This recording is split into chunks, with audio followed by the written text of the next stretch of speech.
Hello everyone! Welcome to the Forest of Memories.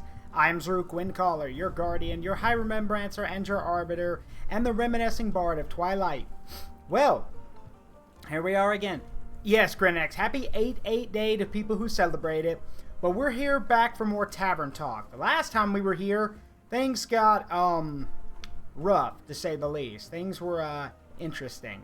So with that, let's sit back, relax, make yourselves at home, and let's see what kind of craziness we can get up to, huh? Because it certainly got interesting last time. Alright, here we are. So let's get started.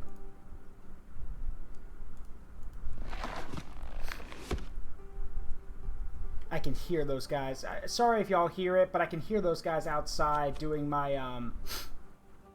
guys outside doing landscaping stuff at the apartment complex. For Pete's sake, guys, you started at like 7 this morning, and like, because I know they do it by sections.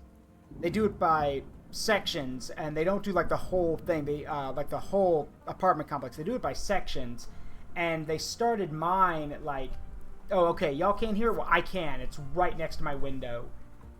And these guys like started at 7 this morning, and they're still not done. Good grief, guys! Come on now, step up your game. Let's see. Yeah, it'll work.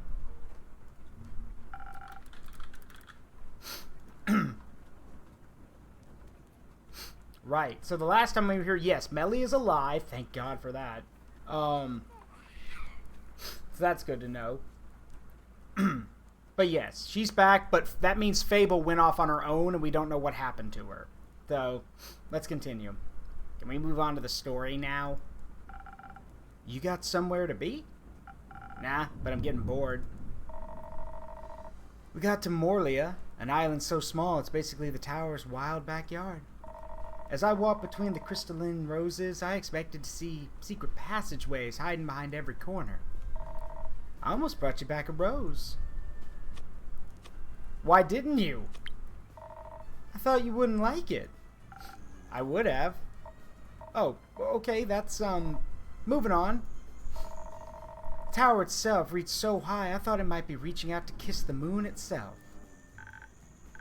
It was really tilted, at about a 5-degree angle. I measured it with my paws. The bricks were still wet. I'm sure the tsunami shook the foundations. Would think the waves would have done us a favor and knocked down the door, but nope. The locked door was the first challenge. Iniko's lockpicks broke. Seemed like a skill issue. Broke? Skill issue? Bro, the door ate my lockpicks! Okay, then that wasn't a door, that was a mimic. That was a door in the shape of a mimic if it ate your lockpicks. Ah, a door mimic. Yeah, it's a door mimic. A classic first step to securing your establishment. You talk like you've seen one before. Have you ever tried to open my door when the inn's closed? No. If you do, don't use any lockpicks and take care of your fingertips. So, how'd you get inside? By charming it.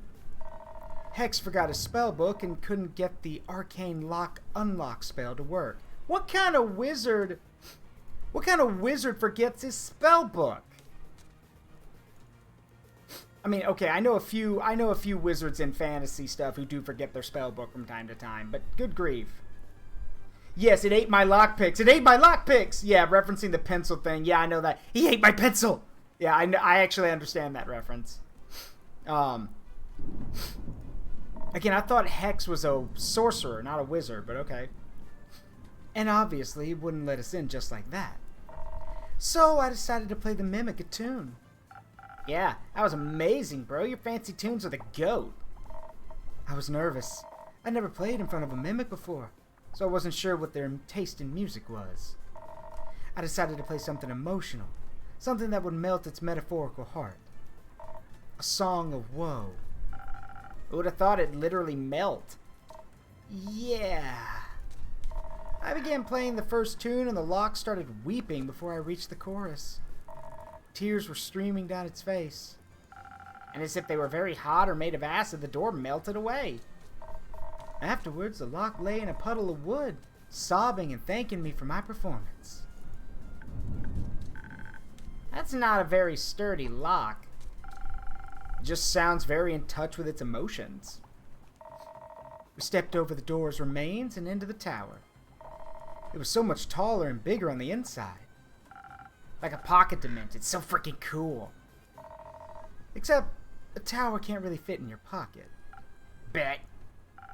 Hex walked ahead. Guy was really distracted. He didn't even listen to my poem about the symbiotic relation between axe and door. For a long time, we didn't encounter anything. Just a long hallway. No doors, only a bunch of strange paintings. Of course, most hallways can't go on forever, so eventually we reached a staircase. After what felt like 5.5 minutes? Eternity. Meanwhile, I was outside investigating the flora and fauna. Everything was really peculiar, like it was all from another world. The colors were different, very blue and almost spectral. And there were a lot of spider webs. Or yarn, not sure which. Suddenly, the ground shook and almost knocked me on my feet. Who could have guessed there were pressure plates on those stairs? I wasn't paying attention and was too careless. One wrong step and a pressure plate triggered an explosion and... clonk! Whole staircase began crumbling down into a pit of nothingness. Bit by bit, starting from the bottom. I rushed upwards to safety, away from the weird wizard abyss. I stumbled, and if it hadn't been for Hex, I'd be mush. He grabbed my hand and pulled me up. But he isn't really the strongest, so we almost tumbled down together instead. I figured I couldn't leave them to fall to their pathetic destiny. So I zoomed down to grab Hex by his collar and pulled both him and Void Boy back up. Thank you for saving us, Nico. No problem, Void Boy. Don't get used to it. Everyone gets one. Didn't you expect a trap like that? After all, a great wizard would want to protect their treasure. I guess we were a little distracted by all the gold hanging from the walls. The staircase ended in a wondrous library that spiraled endlessly higher around the tower's inside walls. We lost Hex at the bottom, in the first row of books.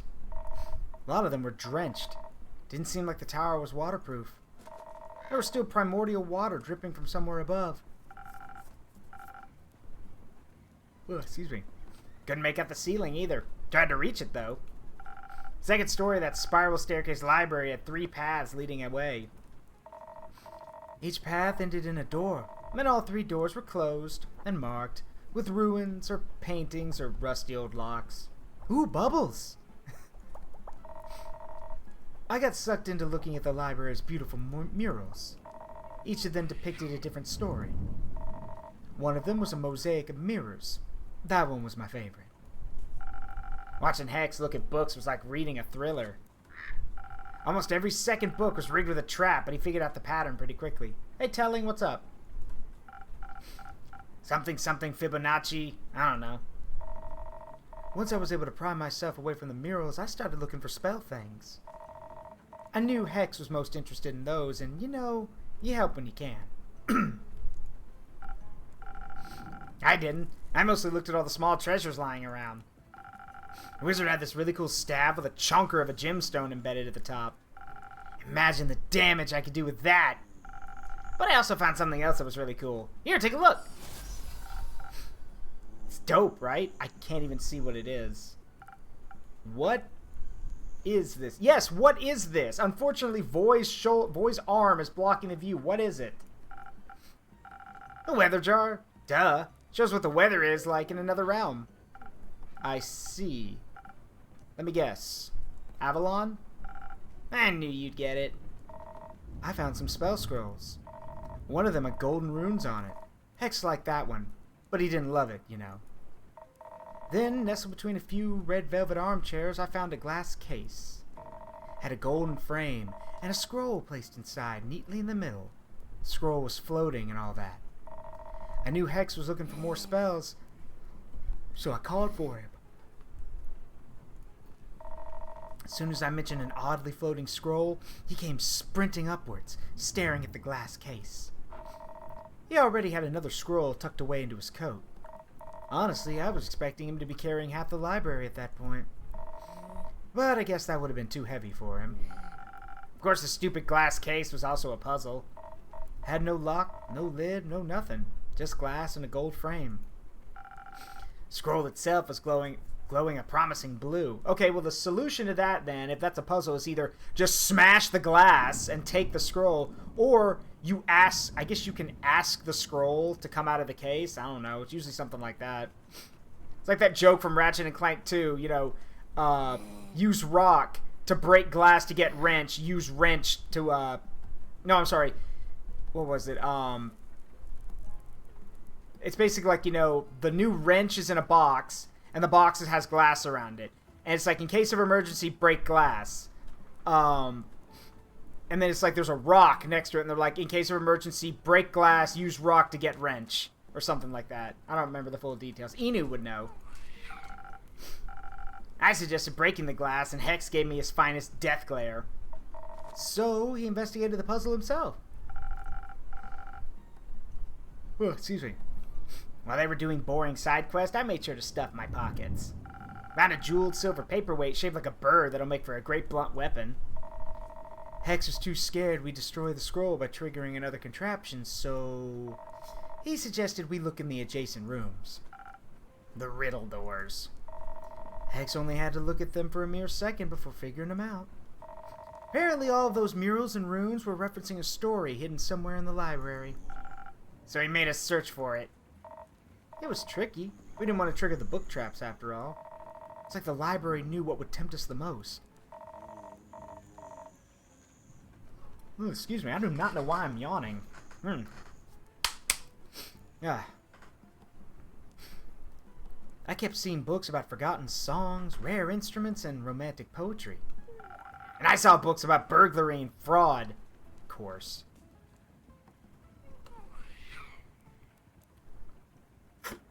Remember. Uh-oh. That's not good. Odd. Hang on a sec, everybody. That's weird. Okay, we're good. Never mind. What I was saying is, remember, everybody, if there's any books on crime, fraud, or anything like that, more than likely the police and anyone who's involved in law enforcement has already brought it. So. Oh yeah, that. Thank you. Yeah, that's the quote. Use rock to break glass to get wrench to break glass to get rock. Ooh, I love logic puzzles. Yeah, like that. Thank you, Thomas.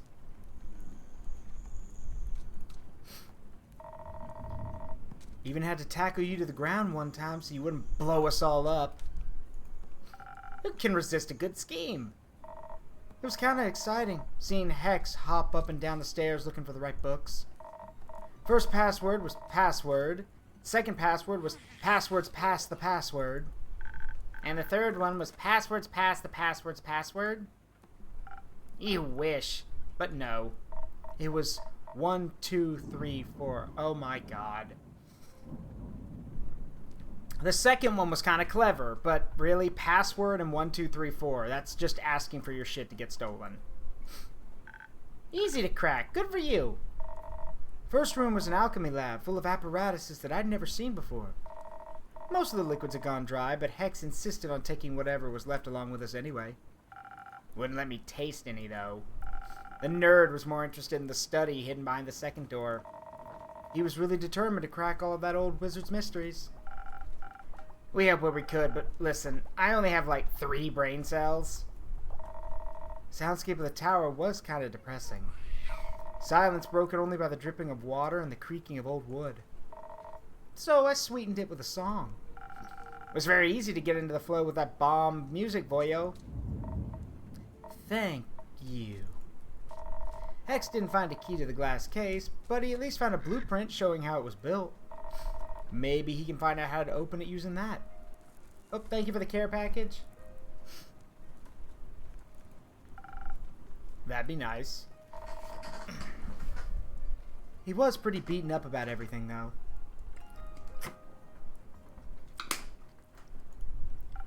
Yeah, couldn't find what he was looking for. Not even in the third room? No. That one was a gym.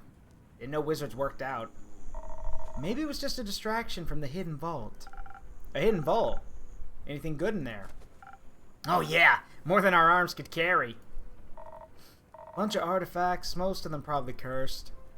Which makes them even cooler. But Innkeep, you don't even know the funniest part yet. Enlighten me. The whole time the wizard had a spare key to the tower under the doormat. The oldest habit of all time, and we didn't even think about checking for it. Well, I mean, to be fair, most people probably wouldn't expect that. Most people expect a wizard tower to be a bit better protected. I did, but I wanted them to find it for themselves. When they left the tower, and I was at the beach with Jade. She'd arrived a while ago to pick us up, and I was teaching Onyx new tricks. She helped us heave all the loot onto her boat. We couldn't take everything with us, so we decided to head back there again another day. There's one thing that doesn't make sense in this equation, though. That would be... Iniko, Voy, and Hex traveled alone. Well, except for me, they're stowaway. Yet, I found a fresh set of footprints by the coast before Jade even arrived. Like there was a fifth person on the island. Maybe someone was there just shortly before us? We didn't even notice. Just like we didn't notice Melina. I'm sorry for staying hidden for so long. Don't apologize. I think it just proved your skills as a detective. We got a lot to learn from you. What a story. I can't wait to share it with Archie. I'll be on my way now. Gotta check up on Hex and make sure he didn't accidentally take a book mimic home. You coming with, Nico? Sure thing. So long, Innkeep. Goodbye, Innkeeper. Don't miss me too much. I'll try not to. Just don't forget I'm married. Now it's just you and me, Innkeeper. Indeed. I'm glad you're back. You're making it sound like I was lost. Or kidnapped. I was just investigating. Without telling anyone?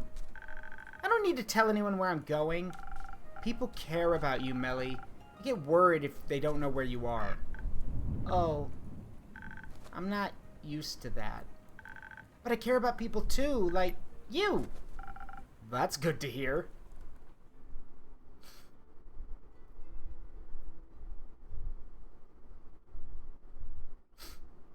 Melly. Hi, Aura.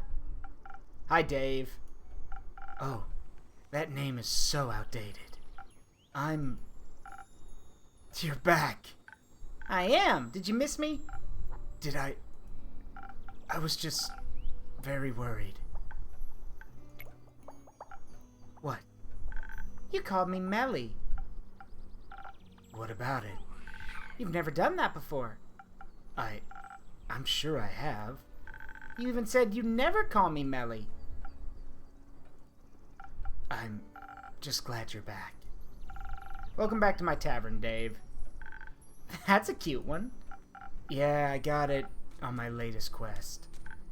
Dave, you made a good choice. I also went on a quest. Well, at first I wanted to find the moon swamps. You know, the mysterious magical swamp that's said to be magically hidden and only appears in foggy but starry nights. I'd heard there's somewhere in the moon swamp near the portal to the Twilight Chasm. Did you find anything? No. I did find some weird way markers made of bones that seemed to lead somewhere. They had "Do Not Touch" written on them, and the paint even seemed fresh, so it looked like the perfect clue. But then suddenly there were just gallons of water everywhere. Luckily I got away quick, and since I was already there, as faced Soa's best detective, it was my duty to discover the flood's origins. Well, at first I was more of a stowaway than a detective, and I also couldn't figure out what... Don't storm off like that ever again. You understand? I was so worried, and no one knew anything about your whereabouts. Now.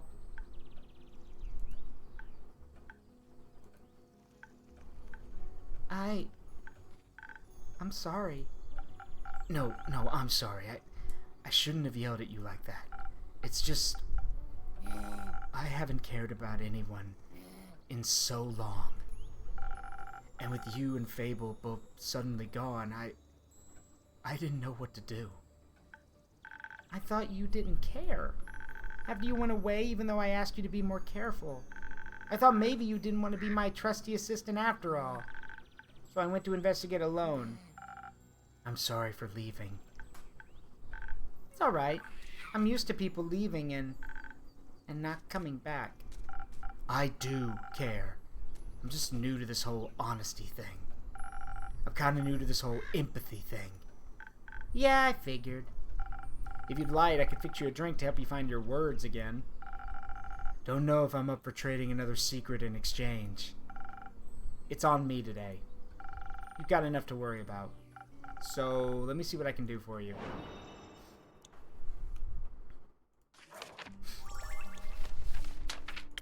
Let's see. What do we got?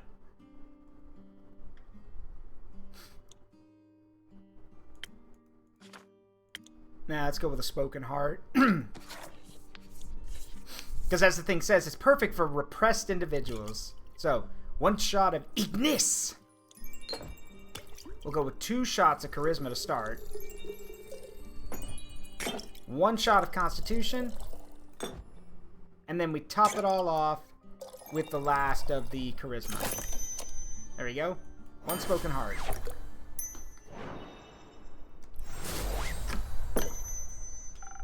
Enjoy your magical liquid eloquence. Doesn't taste half bad. This might actually help. So, your quest. Jade said you were stranded on Morlia. Yep. I followed 3 very suspicious-looking fellows and ended up on that island. Why do I always run into wizards and magic when I'm out on adventures? And traps! Magical traps everywhere! Sounds very dangerous. A detective's always seeking thrills. I'll make sure to be careful, I promise. It's not about that. I know you know how to take care of yourself. Otherwise, you wouldn't have solved the T-Rex case. But don't keep putting your own life at risk in exchange for a quick adventure. Luckily, nothing major happened this time. This all could have ended very differently. I know. All I'm saying is, don't disappear again. Please? You're not alone anymore. You don't have to do everything all by yourself. Like you're one to talk? To be fair, Dave's got a point. He hasn't been doing it all by himself anymore. Even though they're guilty themselves, both of you are. But you two have also made a lot of progress already. And I'm glad both of you made it back safely. Heard anything from Fable yet? No, not yet. What about Carolyn? She came back after the flood. Currently, she's investigating some undead sightings in the Pale Woods. You know when she'll be back? No, but the 2 of you can wait here for her if you want. Yes, please. I want to stay until Carolyn gets back. Alright, I'll keep you company. How about I spice up your wait with another drink? I'll pass. Oh, but I'd like one, please. Of course. You want anything specific? That whole adventure was pretty exhausting. Maybe something to combat my mental tiredness? Nothing easier than that. Let's see.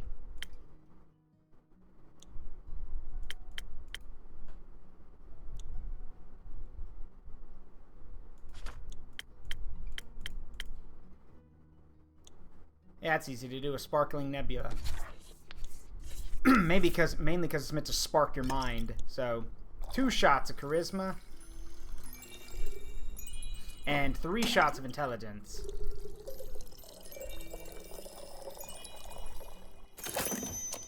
And that's a sparkling nebula.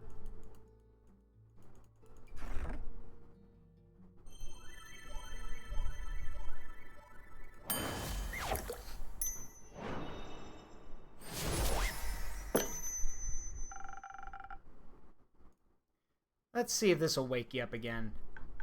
Oh, thank you. This is delicious. I can feel my synapses connecting. You know, now that I've had some time to think about it, I think I figured out why Hex was so bummed about the loot. Care to share your insight with us? We already know why. He probably didn't find anything about immortality in there. For those who don't know, I can actually show you. For those who don't know, Hex has a sister. So, this is Hex. Hexagon Hex, to be more precise. And this is his sister, Grace Hex. Here's the thing. Hex and Grace are both from a half-elf family. The problem is, though, Hex got the elven part of that. Grace got the human half part of that. So this means that Hex is going to live, God, probably 200 to 300 years. Maybe a little bit more. Maybe less. Who knows? Grace has a human's lifespan. She's 42. And when she's in here, you can actually see, you can see lines on her face. There's a little bit of gray in her hair.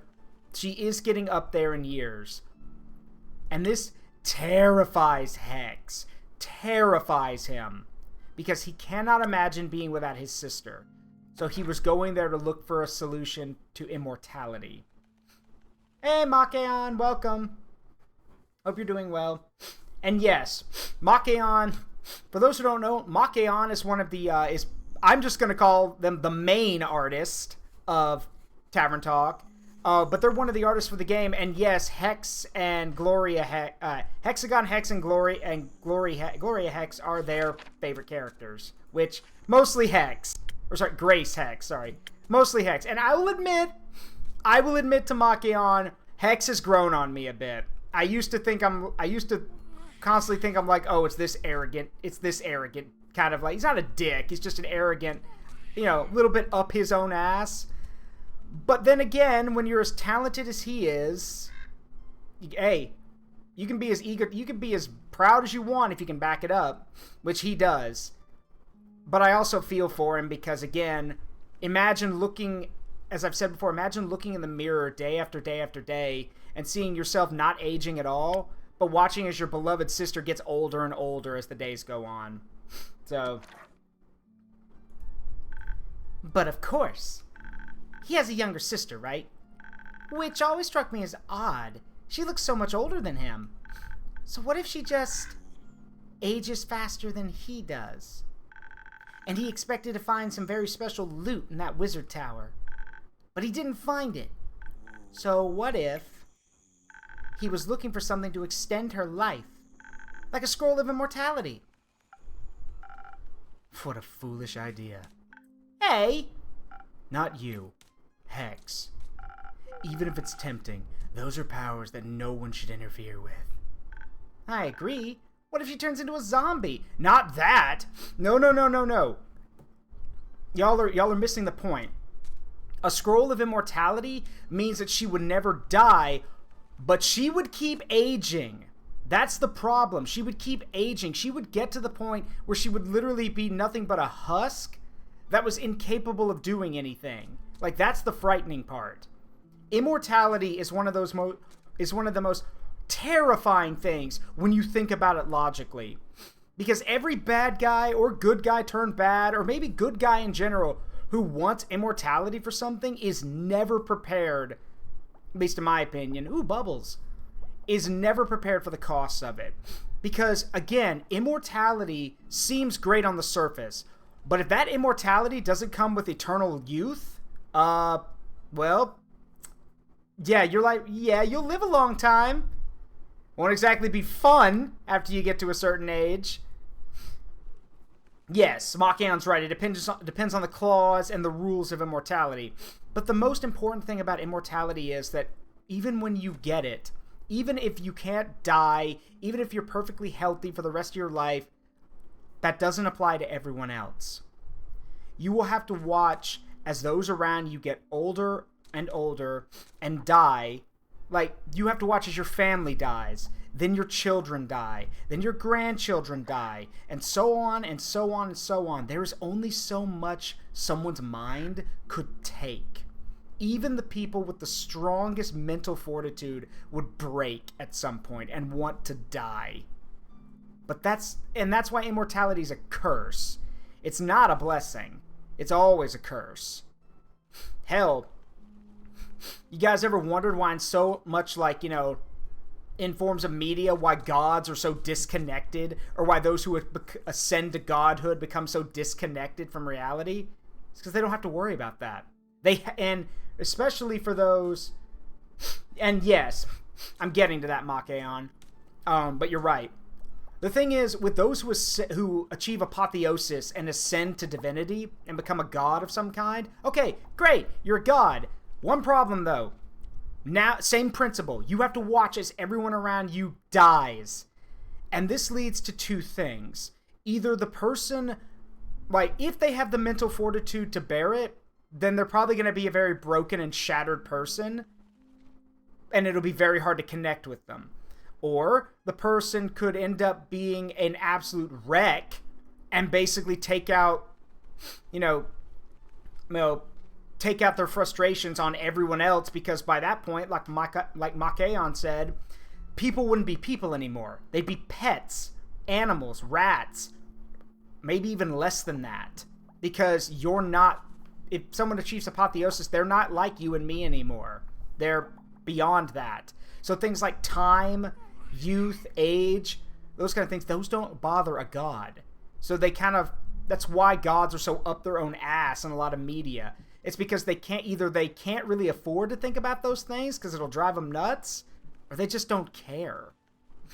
And it's why you get characters like, I don't remember what game he's from, but his name's, I think it's let's see, Ilbido, trying to think, I think it's Ibido or Ibido, Ilbido. I don't know. He's from one of those old PS2 games, and the guy literally finds out he's got immortality. He finds out when he's a kid, and he's not stupid, because the moment he finds out he's got immortality, he realizes that all of his friends and family are gonna die and leave him alone, and he turns into a psychopath. And I mean full on laughing maniacally, completely unhinged psychopath, because his mind cracked under the pressure. So no, never. Don't even wish immortality on your worst enemy. Remember, the best revenge is living well, and the best thing in that case is just live your life, do your best, die, and then depending on what you believe in what kind of afterlife you believe in, or what happens next, well, you can at least say you lived your life well. I've had enough of them. Definitely. We should tell him when we see him again. Or maybe we should tell Carolyn when she returns. She seems to be experienced in dealing with the undead. You think it'll be a long time before she gets back? I don't know. Could be very soon, but it could also take a few more days. You've had a long day. Aren't you tired, Melly? No! I'm not tired. At all. Let's wait for a little bit longer. Maybe she'll show up. And Fable with her. Sounds good.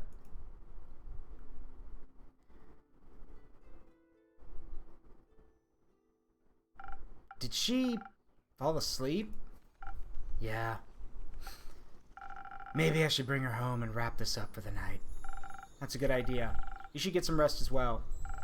I'll let you know if I hear anything about Carolyn or Fable. Alright. There's not much for me to do otherwise. Except care for Melly. She needs you. Yeah, I think you might be right. Good night, Dave.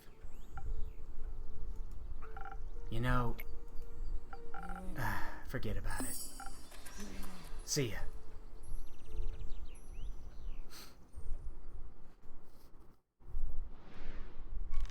Alright, I'm gonna tell y'all right now, I do not want Fable to get hurt.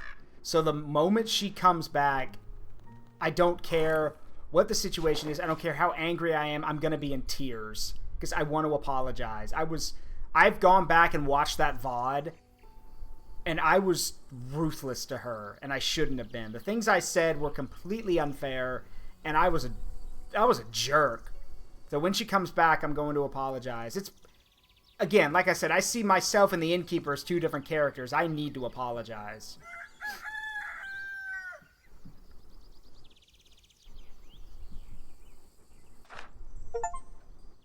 Hey! Welcome back. It's good to see you both again. Hold your enthusiasm, Innkeeper. we bring tales of disaster. I don't mind a little disaster in my tales. After all, you tell them so well. She really does! As do you, Clay. Thank you! I hope my stories are as good as your drinks. They are to me. Speaking of which, can I offer you a drink in exchange for a little insight into your disasters? That'd be great! Something that feels strong and magic-y, right? You remembered! Yes, that one, please. Coming right up. I love this guy. I love him. He is like, I know some people like would jokingly say, oh, he's like a fighter barbarian, so he's probably like not very bright. No, he's smart in his own way. He really is. And I've never seen like, you know, you see him and you think, uh-oh, the big dumb bruiser. No, he's extremely empathetic. I love him for that. He's super nice and he cares about people. I like seeing that trope. I'm not going to give him the cursed coffee. I can't do that to him. No, he's too good. I'll give that coffee to someone else, but no. Let's give him a Southern Brawler. Yeah, IQ may be low, but EQ is high. Yes. Alright, so we need a Southern Brawler, so...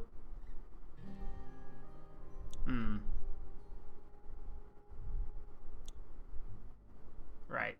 Alright, so... 1 shot of Charisma. The first shot of Ignis. 1 shot of Constitution. And the final 2 shots of Ignis. There you go, 1 Southern Brawler.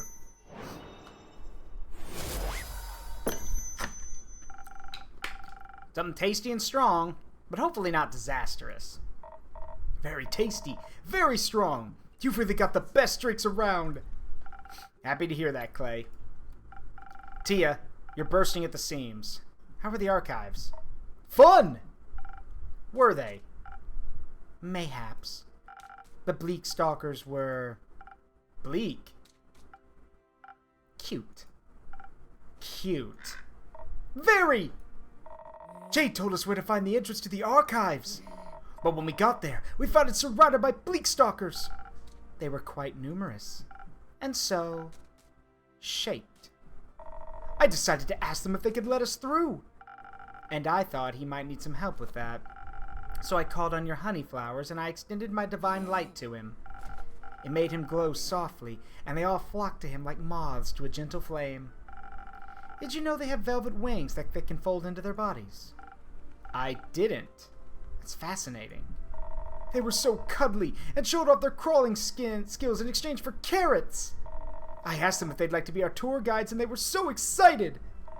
They'd never been tour guides before, and at first they thought it involved eating people. I might have acted a bit standoffish when trying to correct their misconception. Clay was able to convey the message much better. He's very good at explaining things. I think he really understands people. He does! First of all, why would I be a dick and say not that great at understanding? No, he does. He understands people. And that helps him meet them where they're at. I try to. Everyone has their own way of understanding things. I think that's beautiful. I envy your empathetic approach to life, Clay. Thank you! But you've got your own strengths. I just realized I'm giving Clay the great Saiyaman voice. I swear it's not intentional. But, I don't know, he's just such a big softy. So, it was either that or do a He-Man voice, and I'd rather do the great Saiyaman. It's easier. Like how you're a master of strategy, or how you're so good at making people feel safe. I suppose we make a great team. The best, I might say. We made a great team with the Bleak Stalkers, too. They led us right inside the archives, which were huge. Large parts of the Everbloom had collapsed, but even the explorable sections were unbelievably spacious. We had no time for a proper tour, unfortunately. We had to make it back in time for the barbecue, after all. That meant we had to be efficient during our search. Though we did take a break to admire the artist hall that the creatures excitedly led us to. We found abandoned pottery equipment that distracted us a little too much. Using more time than was perhaps appropriate, We molded tiny versions of the little critters as a gift to them. They loved them. Afterwards, we split up to cover more ground. Each of us was guided by a group of bleak stalkers. A dangerous choice. That's when the monsters get you. Well, that's what Clay said, so I enchanted the friendship bracelets. Oh, they're wearing the bracelets! I didn't notice that. They're wearing the friendship bracelets. I did not notice that. You sneaky, sneaky... Makeon, you sneaky, sneaky artist. They're wearing the friendship bracelets. I was so distracted looking at their faces. Because that's what I'm trying to... Even as an adult, I have to train myself to look at people's faces. I didn't notice their hands. They've got the bracelets on. That is adorable. That way, they would always sense in which direction the other person was located. So neither of us would get lost. Ah, find person. Hold on.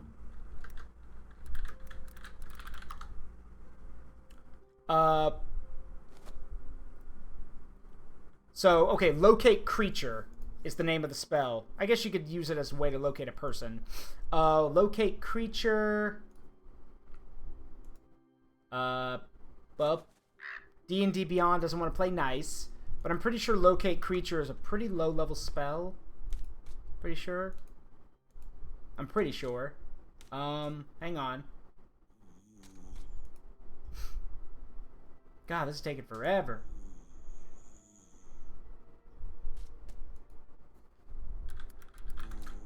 Ah, there it is. Locate. Oh, it's a 4th level spell. Okay. So yeah, locate creature, 4th level. And it says you have to describe the creature. So literally, she could just describe Clay. Neat. It was so smart. It was very useful. I see you kept yours on. I did. They really helped with navigating around the archives, too. It's a beautiful place, you know? I mean, everything's overgrown with vines or withered and full of termites, but we could still tell how much care had gone into building it. Some of the tree branches still had leaves on them. And I saw a couple of stubborn lotus daisies trying to break through around the rocks. I taught the bleak stalkers how to water them.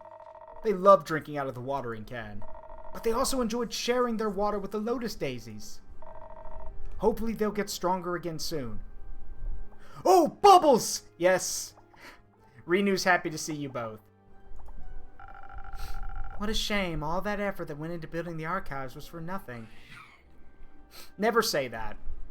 Because even if archives get old, wither, and fall apart, the information in them is still valuable. In real life, we have lost too many archives and too many ancient pieces of history to fire or other stuff. The Library of Alexandria was lost. Its replacement was also lost. The great libraries of Rome were lost. Like, tons of stuff has been lost. So, yeah.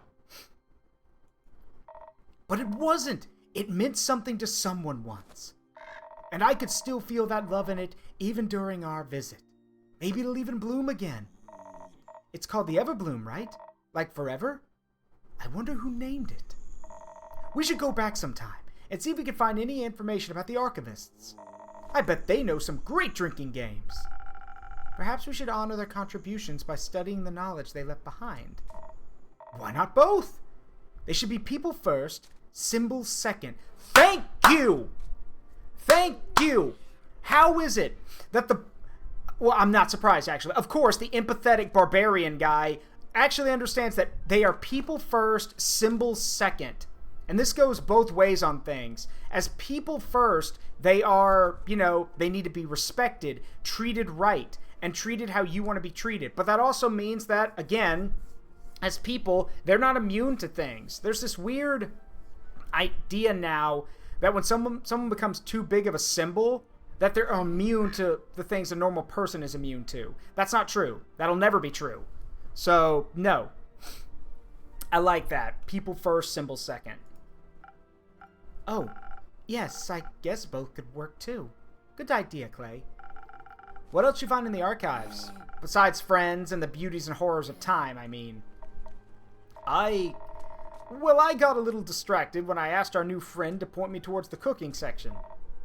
It was so vast. I found so many new bread recipes I can't wait to try out. I also found something for you. For me? Yes, a recipe from a book on mixology. First I thought about taking the whole thing along, but it was a giant tome, and the Bleak Stalkers were so attached to it. So I ripped out the page that looked the most interesting. We thought it would fit your repertoire. I think it does. Thank you very much. Oh!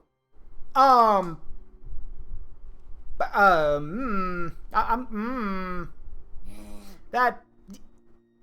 Yeah, what Renu said. That is an interesting bottle design. Are we sure we're not trying to kill someone? The last whisper stealths itself into your heart. It provides a boost of strength and speed, and has a tough, if somewhat bitter, aftertaste that'll awaken your senses. Sometimes all you need is the right balance between elegance and brute force, and the correct translation of an ancient recipe. Fair enough.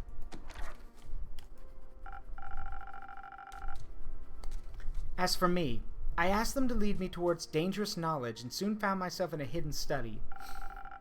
The Bleak Stalkers didn't want to go inside, like they were scared of its contents. So I rewarded them with some treats and ventured inside alone. Oh, Bubbles! It was a complete mess, full of scriptures, scrolls, and written ramblings that would be forbidden these days. A little exciting. Ah, yes! A little heresy every day is probably very exciting. And worrying. The papers I was able to translate spoke of the apocalypse, of the end of it all. There were research on the roots of the Aether Tree and how to unbind them, written with shaking hands and fading ink. Was this the more scholarly or mad scientist type of research? Hard to tell. The lines tend to blur with blasphemy. Do you know a lot about the Aether Tree? Because Tia gave me a whole presentation about it. I wouldn't mind a refresher. It's a giant tree. Good start. A world tree. That means our world rests on it. In it? Around it? Somewhere. In it, mostly. Depends on who you ask. The dragons guard the tree. Because they created it? Maybe, but definitely because they care for us. And since we live in it, it should keep existing as it does now. Because no one wants their house to crumble. A lot of people would get hurt if something happened to everyone's home. That's true. But luckily for us, damaging the Aether Tree is impossible. It's larger than we could ever imagine. To us, it's really more of a concept than a tree. And the dragons defend it. Despite their oaths of neutrality, they're no easy foes. There is one way. The Sigils of Alcahest. The what now? The Sigils of Alcahest. Is that at all similar to the sigils and markings of Alka-Seltzer? No, that's completely different. But good guess. They're actually... I suppose they might be similar in spell-making purposes. Alka-Seltzer is known for, well, medicinal purposes, yes? Yeah, something of the sort. But this sounds like apocalypse-making. Correct. They're the key to destroying the Aether Tree, according to the scrolls I studied under the Archive's candlelight. Are they some sort of spell? More of a manual to self-fulfilling prophecy, a way of breaking the cosmos in accordance with its own rules. For the tree to crumble, its foundation must be fractured. The 5 sigils of Alcahest represent the 5 dragons, each of which must be damaged to topple our world's balance. Only then can our cosmos reshape itself. The scrolls speak of experiments for creating a sigil. Unsuccessful experiments. Well, that's reassuring. Not quite. They were only successful back then. Next to the notes of old, I found others, written on cleaner, newer parchment with unfaded ink. Much of it was incomprehensible, written in languages I've never seen before. But various sketches of whales caught my eye, as did altered frostbite scrolls. That sounds unsettlingly familiar. I fear that the starfall broke a sigil. By ripping holes in Cassiopeia's wings, it destabilized her flight. If she's damaged any further, time could be sent into disarray. Meanwhile, the tsunami, like I heard, didn't just plague the archives. The waves broke down the barriers between the primordial sea and the Twilight Chasm in ways never seen before. So that's 2 broken sigils? That's not good. What an incredible understatement. Hey! Back off. Like, I'm aware of the problems, but there's still 3 left. Pump the brakes. To witness one such sigil fracture would be anxiety-inducing enough. Knowing it happened to 2 will keep me up for many nights. It's not 2. It's 3. What? 3. Alongside the notes, I found an old map with fresh markings. All the names were outdated, but the intention was clear, marked with the 5 interplanar portals.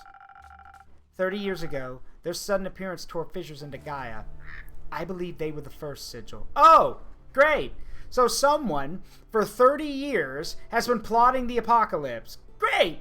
Great!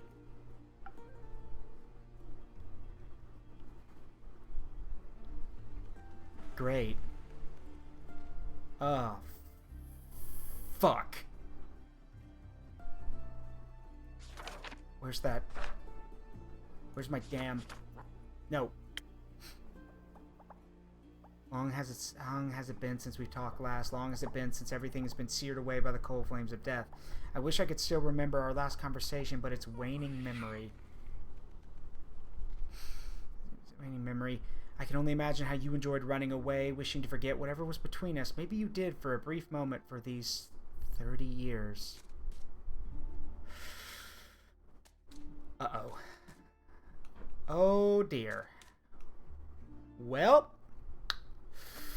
at least we know who's responsible. Are we going to tell her this? That would probably be some very useful information. I'm just saying. Like, we have a note, a letter here from someone we knew who very much is probably responsible for this shit. We could give her this letter. No? No? Anyone? Okay. Well. Great. That moment when you realize that shit's going down and you can do nothing to stop it. I know someone somewhere would be like, oh, you just want to be the hero. No, I want to save the frickin' world. Like, people's lives are in danger. Great. Bad, right? Very. Who could have done this? I don't know. And why, of all things? If the Aether Tree collapsed or even shifted from its perfect balance, the destruction would end us all. Who would want that? No one thinking rationally, that's for sure. They might have a good reason for it. Maybe we could talk them out of it. I doubt it. Me too. Whoever it may be that's causing this, they only have 2 sigils left. Would be quite bad, right? Don't they say that waking the Elder Dragon will start the apocalypse? They do. I feel like there's too many ways to start the apocalypse. Maybe they're all connected, and waking will break the last sigil. Although, I'd like to think breaking all the sigils is indeed important, or indeed impossible. Because it's impossible to reach Tuat in the spirit realm, correct? It's not exactly impossible. Okay, Alethea, you are making this more and more anxiety-inducing. Please, for the love of God, stop. One can make it to the Spirit Dragon via the Astral Sea at the dawn of the dying moon. That's in 5 days, right? Yes, but worry not. To reach such a specific location within the Astral Realm, very specific rituals are necessary. And Gaia's portal to Cassiopeia is indispensable. Said portal is located in and safely protected by the Aperture, the stronghold of the Order of Starlight. And its rituals must be performed with outstanding accuracy to withstand the treacherous astral currents. Only the highest-ranking members of the Order are privy to this knowledge. And I guarantee you, all of us would rather die than aid in the destruction of this world. If the rest of them are as half as stubborn as you are, I think we're well protected. Exactly. That's good then. The rest is worse. What's bad is that we don't know who's behind this. I do know who's behind this! But apparently, this innkeeper would rather keep all of his dirty laundry to himself. My guy, you literally already drove Fable away, and you've been pushing a lot of other people too hard. Like, for God's sake, just give her the letter. or why, by the dragons in the endless horizon, anyone would desire something so vile. I can already sense your next quest. But can I offer you a drink first? Your throat must be dry from all that exposition. Yes, speaking of which. I wouldn't say no to a drink. Have something that will keep my mind intact, defended from lunacy. I feel like I'm going mad. Say no more. Say less. Let's see.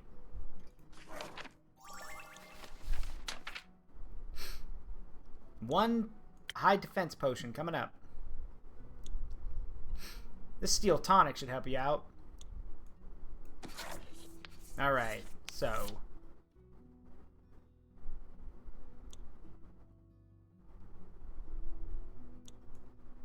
Put a gold feather in there.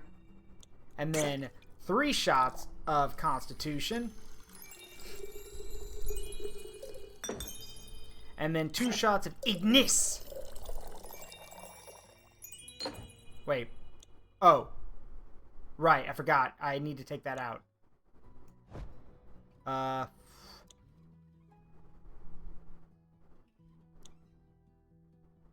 yeah, that'll work. Hold on. Here, undo.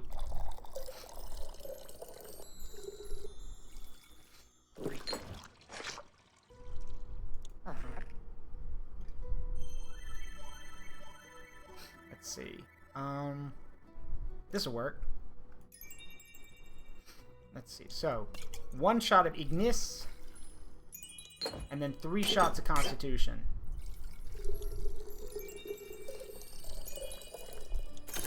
One steel tonic.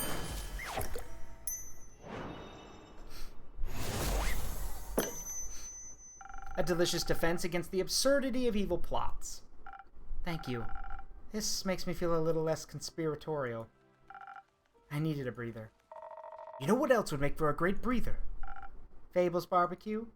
Exactly! You're right. That would be quite pleasant right now.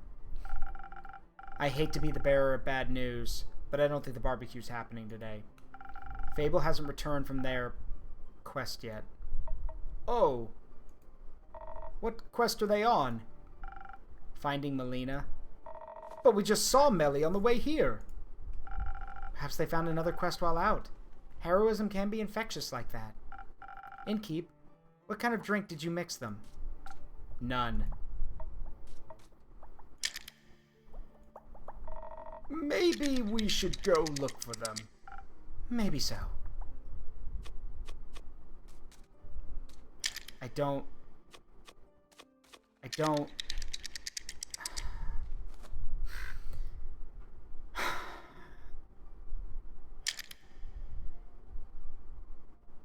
I know... Damn it, Clay, stop.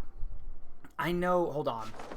I need to explain...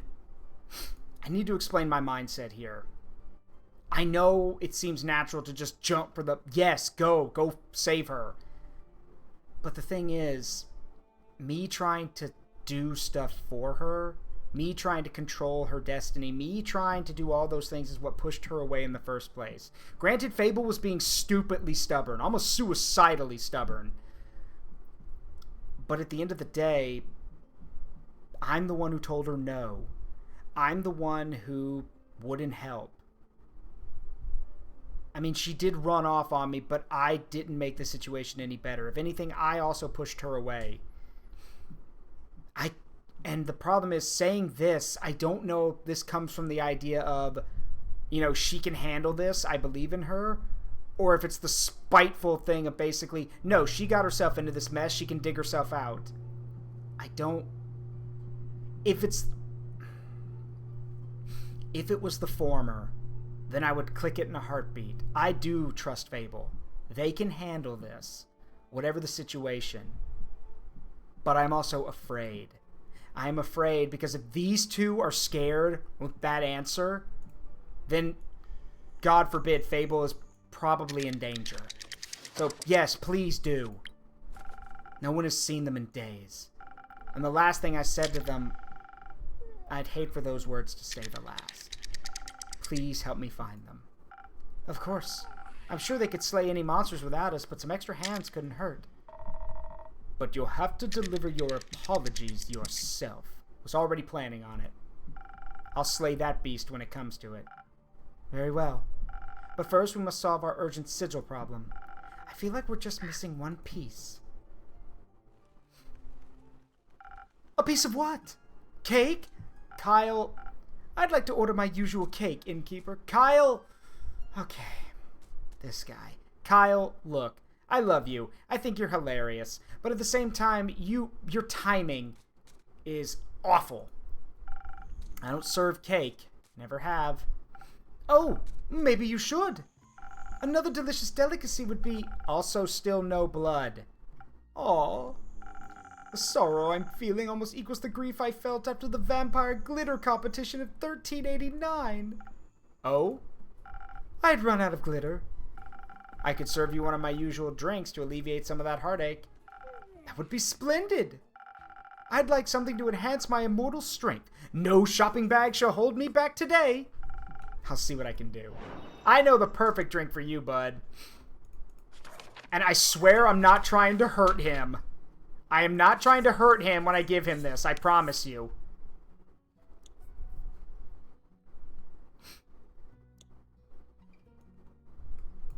Let's see. Alright, 2 shots of Ignis. And then 2 shots of Intelligence.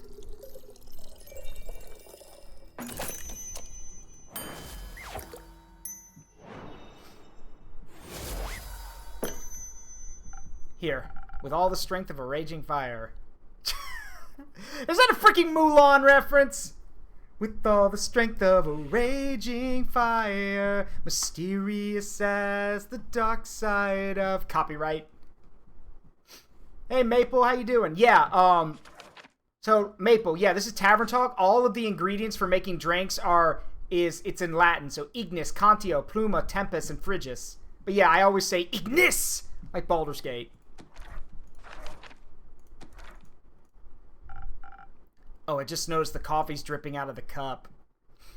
Thank you, dear innkeeper. My blood is boiling with euphoria. That is a very odd sensation to describe to me. Any particular reason for your shopping trip?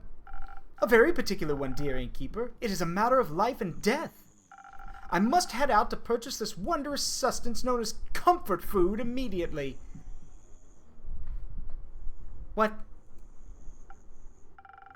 Do you know what comfort food is? I haven't the slightest idea. But it's rumored to restore your mortals back to full health. I'm afraid Rhea will perish should she not receive it. That sounds serious. Has she fallen ill? A fatal case of something she called being in the zone. I assume it's highly dangerous. She's refused to move away from her drawing board for over a year now. She even threw me out of the room upstairs when I offered her a blood pellet snack. How will her body handle another year without food? I have some good news for you. Rhea hasn't been sketching for a year. You guys checked in yesterday. How fortunate! And as for your legendary item, you should ask her about it. Generally, everyone has a different idea of what they consider comfort food. How wondrous! Though something tells me you should give her some time before you go back upstairs to ask. Why?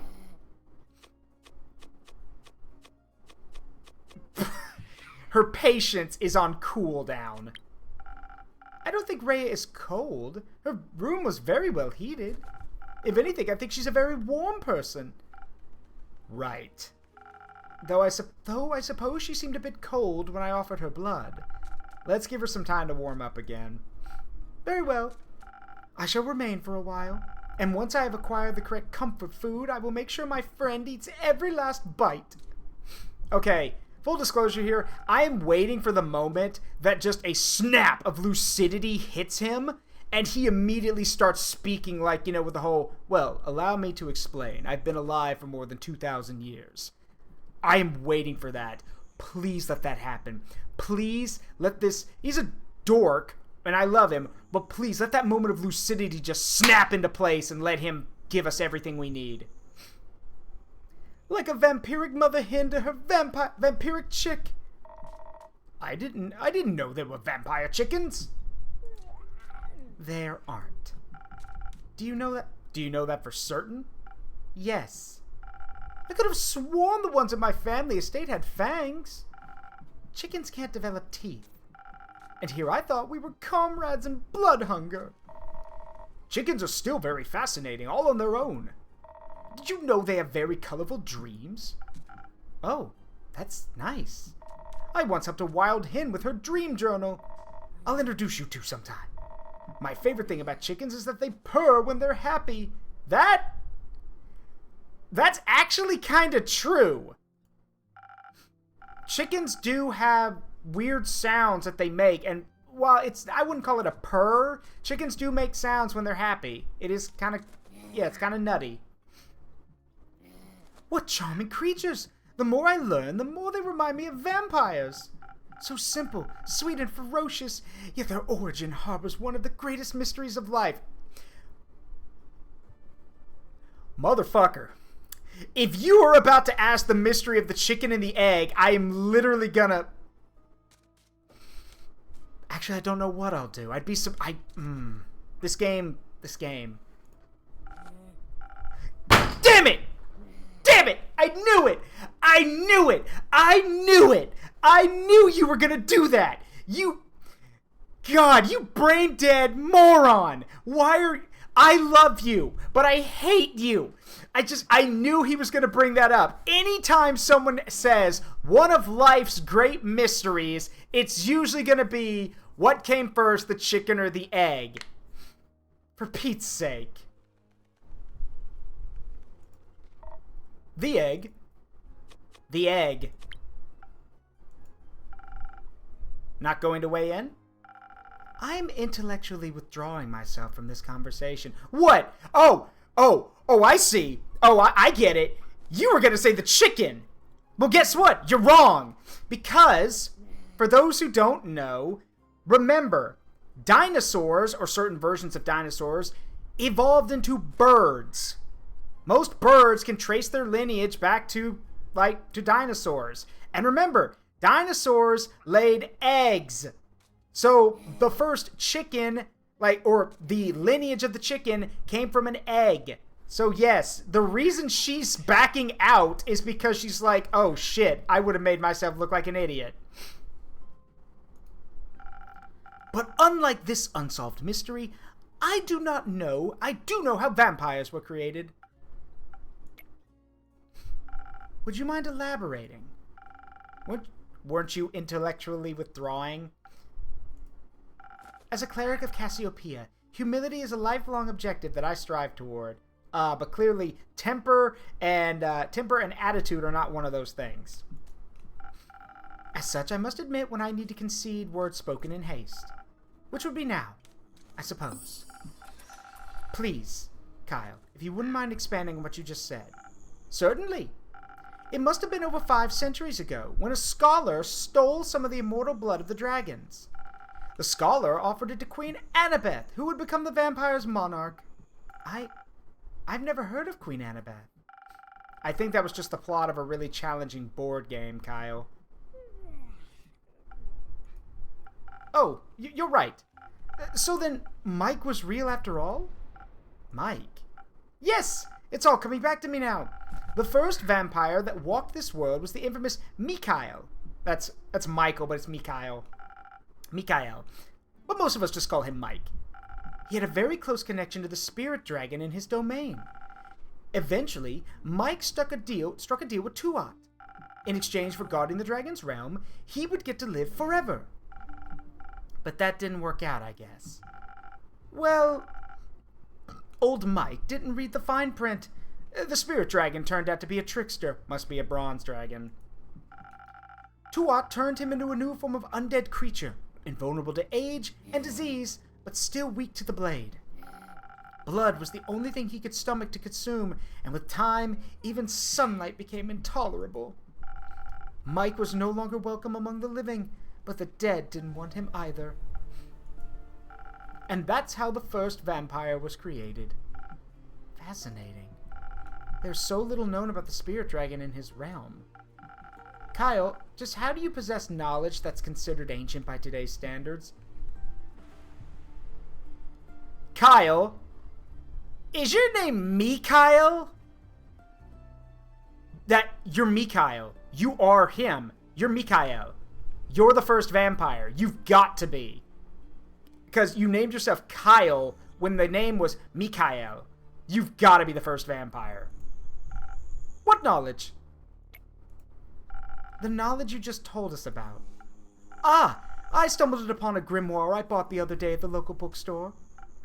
Nope, that was the vampire romance book Lynn recommended to you. Try again. But of course. Oh, no, it's it's Alphonse Louis Frederic, Toussaint, yeah. And Rhea named him Kyle, right? You're right, I'm sorry. It would have been cool, though. That would have been a good twist. Dear Evelyn was such a history fanatic. How could I not pick up on a few stories? That was one of her favorites. I still dream of her deathly beautiful countenance as she narrated tales until the intruders stopped screaming. Kyle. She always told the story of our progenitor Mike so softly. She would cradle a vial of his blood and her tone would turn so reverent. A secret to share just with me, she would say. Uh-oh. I didn't mean to break the last oath between us as well. I'm sure we can help you keep this a secret, right? A secret between new friends. If secrecy is how we can repay you for sharing this with us, then so be it.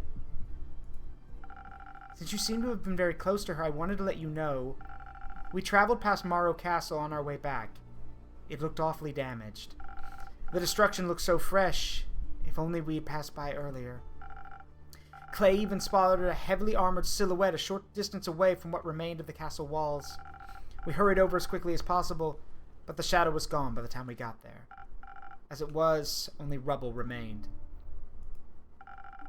Was my dear Evelyn unharmed? We don't know. The castle looked abandoned, like a ruin. My Evelyn. What horrid fiend could have inflicted such damage? She must have fought back fiercely. May her opponents suffer twice the damage they inflicted upon her. What I wouldn't give to know her safe. I think I need to go ask Rhea about her comfort food.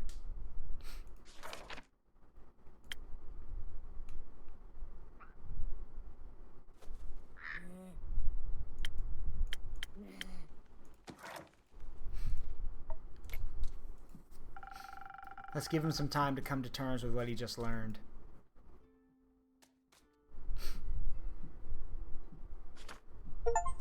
Carolyn. And Scully. Greetings, brave adventurers. Good morrow, innkeeper. There seem to be a few more bones than usual with you, Scully. You observe correctly, my friend. They are wonderful parting gifts, aren't they? Sure are. Care to bring me up to speed, Lynn? Nah, he'll survive being left hanging for a few more minutes. Oh, why do you do this to me? Because it's fun, and I know it's your weakness. You might be right. I need a good story. If I don't get a story every day, I wither away. You're bullying me. You're bullying your innkeeper, Lynn. Yeah, and you like it, because you're not stopping me. Patience, young innkeep. Scully's been waiting to tell you this story since we left the Pale Woods. I will try to compose myself. This tale deserves the cracking of every last one of my rhetorical knuckles. Let us recount our tale properly, Dame Carolyn. Actually, wait. wait. I have to get this now. Hold on. Because the way he mentioned cracking his knuckles. Hold on. I have to get this now. Bear with me. Because it just, like, hold on.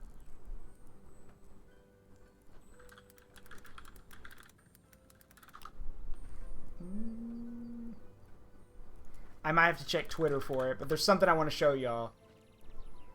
Because it perfect, because I was hoping he would crack his knuckles, and, like, I immediately thought of something. Let's see.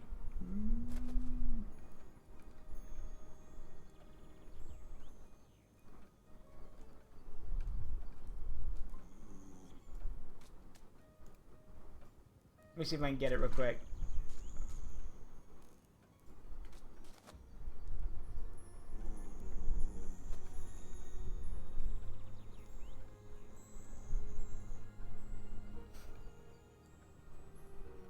Where is it?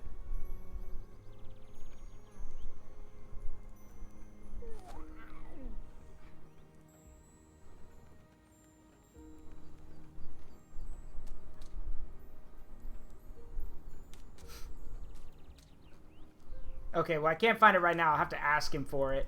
Hold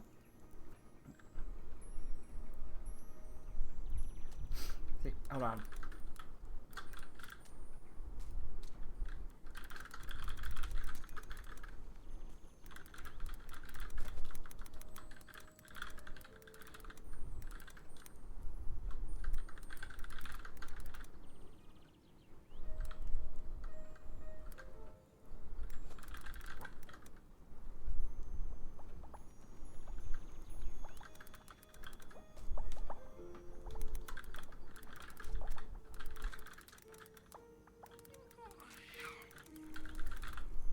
Okay, well, I don't know when he'll get back with me. I just asked him for it. But literally, I thought he was going to, like, crack his knuckles.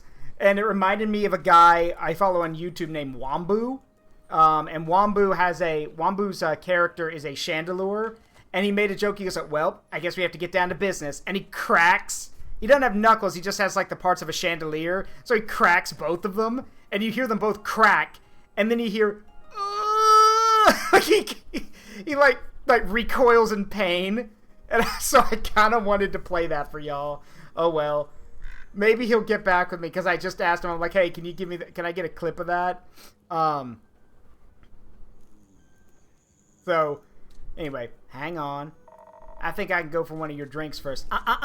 Story first, then drink. Patience, Carolyn. Oh, come on. That can be arranged. Oh, come on. Something to keep my strength up. I didn't get to flex my muscles much during our quest. A good one might net you a story. No pressure, Lynn.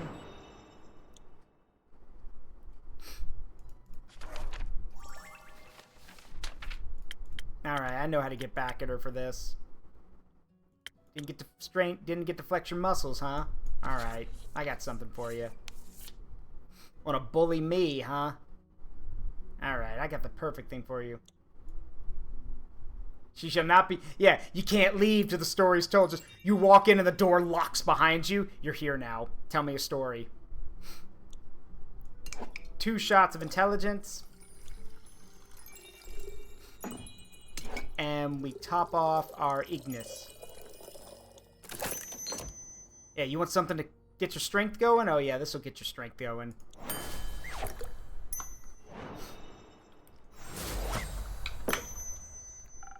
A great drink for a great story. Aren't you lucky? I'd like to think luck has nothing to do with it. Perhaps not. I might have something else to cheer you up. Oh, Melly's back. Oh, relieved? Like a great sword's been lifted off my shoulders. She all right? Yes, though you might prefer to see for yourself. She and Dave left me their address to give to you. Who? Ah, you know them. You know them. Ah, right, got it. Only one person would fit such an uninspired name. Okay, first of all, time out. I have a family member named Dave.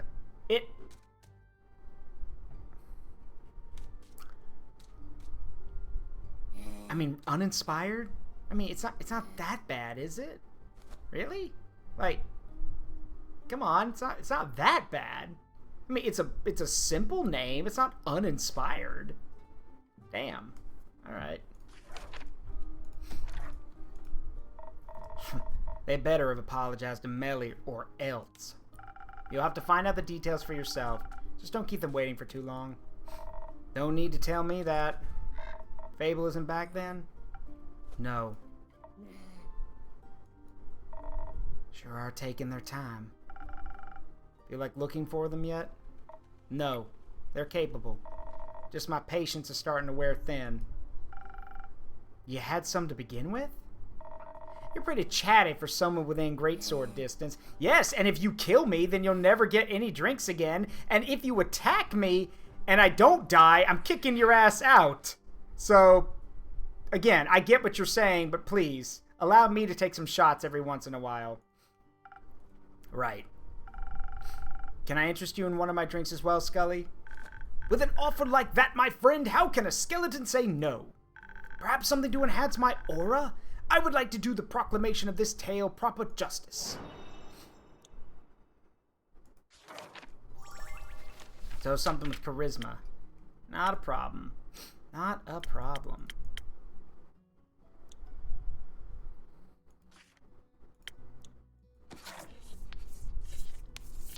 Right. So, 1 shot of Ignis. 2 shots of charisma. 1 shot of constitution. And the other of charisma.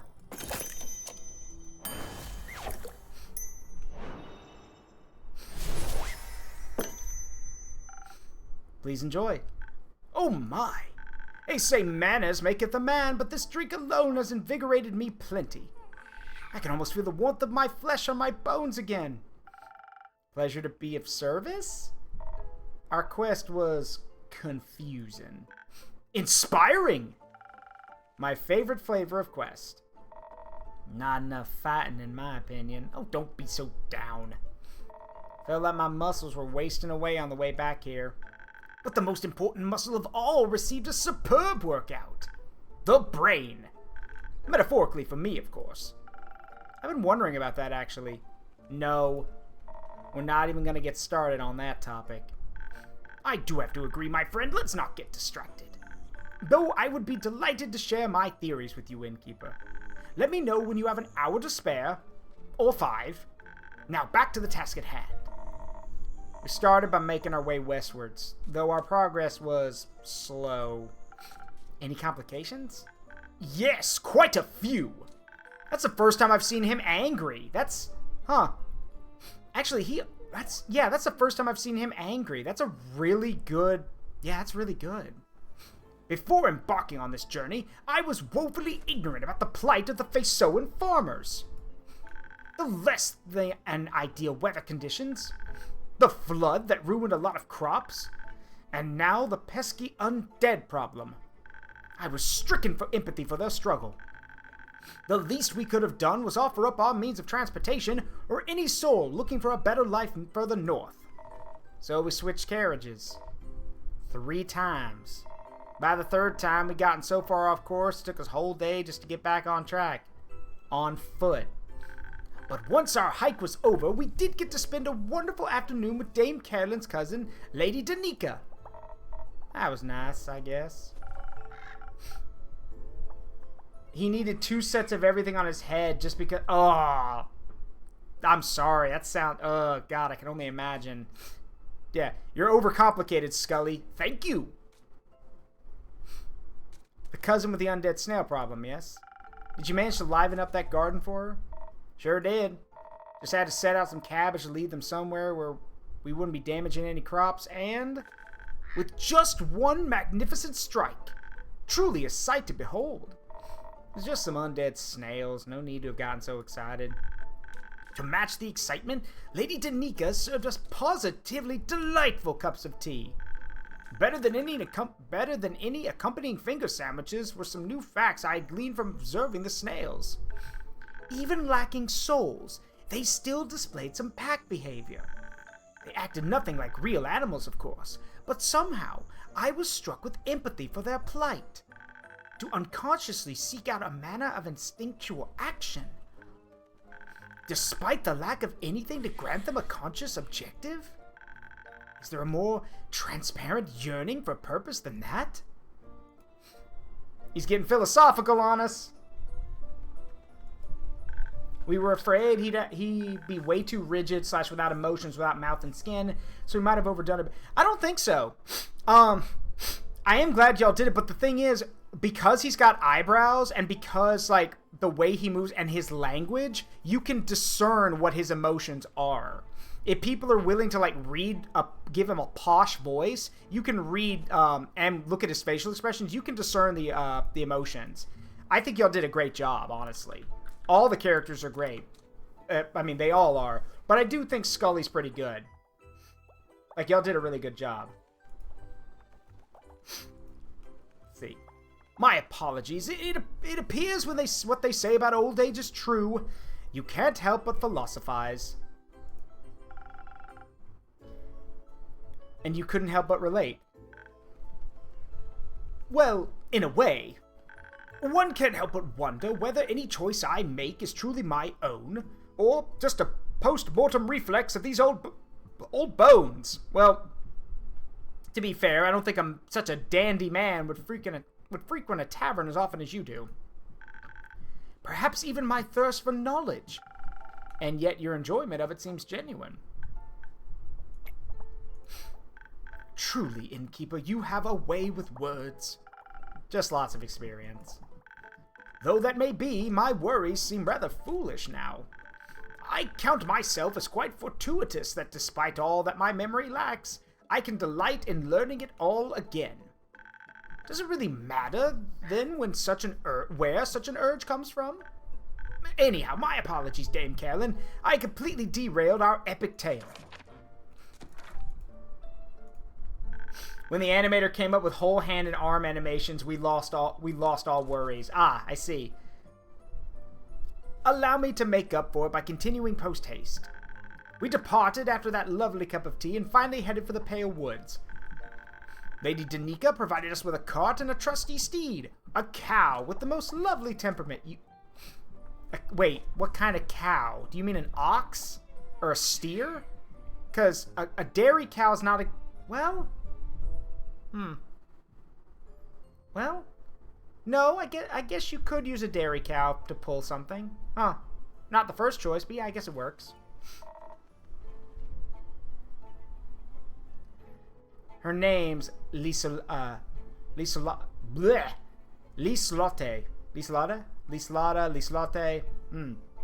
Words. Words are hard.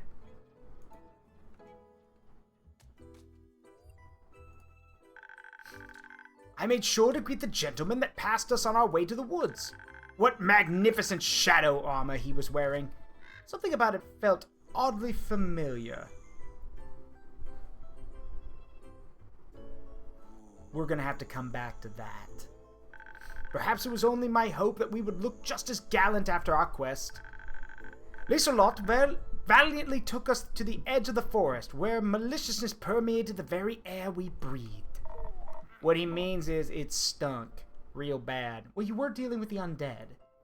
We left Liselotte there, sparing her the stench. Seemed like the right thing to do. And forth we ventured. Didn't take a long time to find what we were looking for.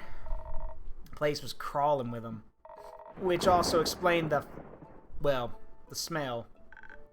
For some reason, the miasma didn't seem to bother me much.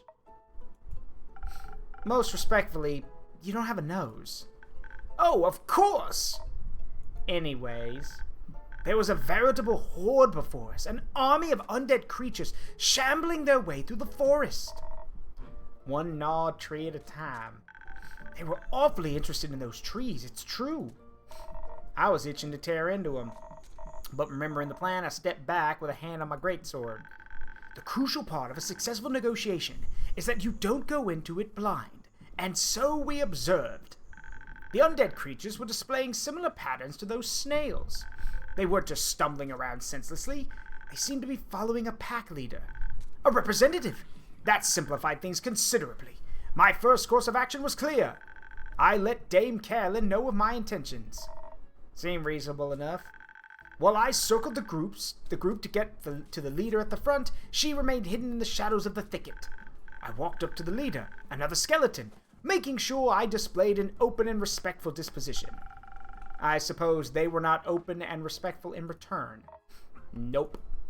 Before I could even react, the skeleton had bitten down on Scully's arm. Agony! Is what I would have said if I hadn't been protected by your frost armor and your excellent drink mixing skills.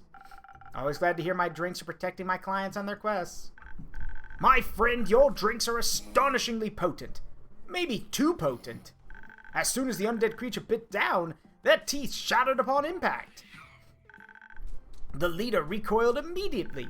All the others surrounding us froze. Their leader fell to the ground, cradling their face with their hands. Curiously, when they regained composure, their expression was filled with joy. Still no idea how you can read an expression on a skull. Well, Scully, we can tell. They were actually quite expressive for a skeleton. Skeletons definitely do have expressions. You just have to get used to looking a little harder for them. Now you're just pulling my paw. No! Look at Scully! I have no problem reading Scully's expressions. He has a beautiful smile. Oh, now you're just making me blush, you rascal. Aren't you married? Yes, I am. Let's move on. The teeth shattering was quite worrying. It made me re-examine the bite marks on the trees around us. Peculiarly, the bite marks here were quite a bit more shallow than what we'd seen in other parts of the forest. Which means... all those undead creatures had severe dental issues. The leader was so happy because the frost armor's chill was dulling their pain. The others' teeth were also in poor condition, and looking at their behavior, that seemed to be causing them severe pain. Coupled with their hunger for trees, it became a never-ending cycle of suffering. It should have never have gotten so bad. I asked them why they hadn't reported the issue to their necromancer. It was clearly starting to impact the fulfillment of their objective. That got them really heated. They tried to rip Scully apart again, but Dame Carolyn skillfully resolved the situation with a bit of intimidation. It turns out... they didn't even have dental! They didn't have dental! Son of a bitch! Even in a far-off fantasy world, necromancers, any kind of job provider still doesn't give you dental. They don't even have dental.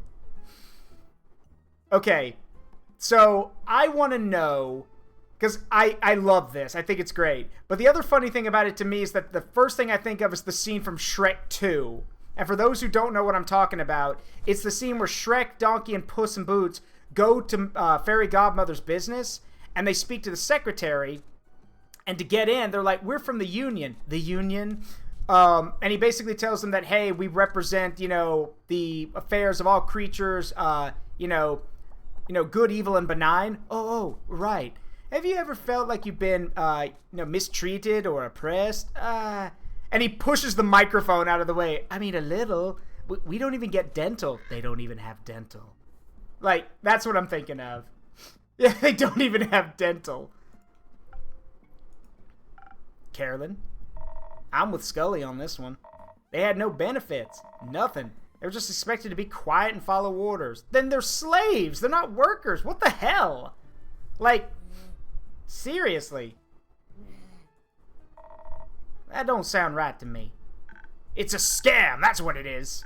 No sick leave, no compensation, no PTO. They didn't want to hear it. We're doing what we love. We don't need any fancy benefits. But you should have seen the state they were in. They couldn't even take a proper chomp out of the tree's outer bark anywhere. What would happen when their teeth deteriorated even further? Their necromancer would replace them with another undead creature in a heartbeat. That was when Scully really got to him, I think. The words were just pouring out of my mouth, and I was elated they were the right ones. The light reflecting off the frost armor really dazzled him, too. Give him the old razzle-dazzle. Any skeleton worth their calcium should be able to acquire such armor. They needn't be bound by such a neglectful necromancer. My apologies. It appears I somewhat lost my composure just now.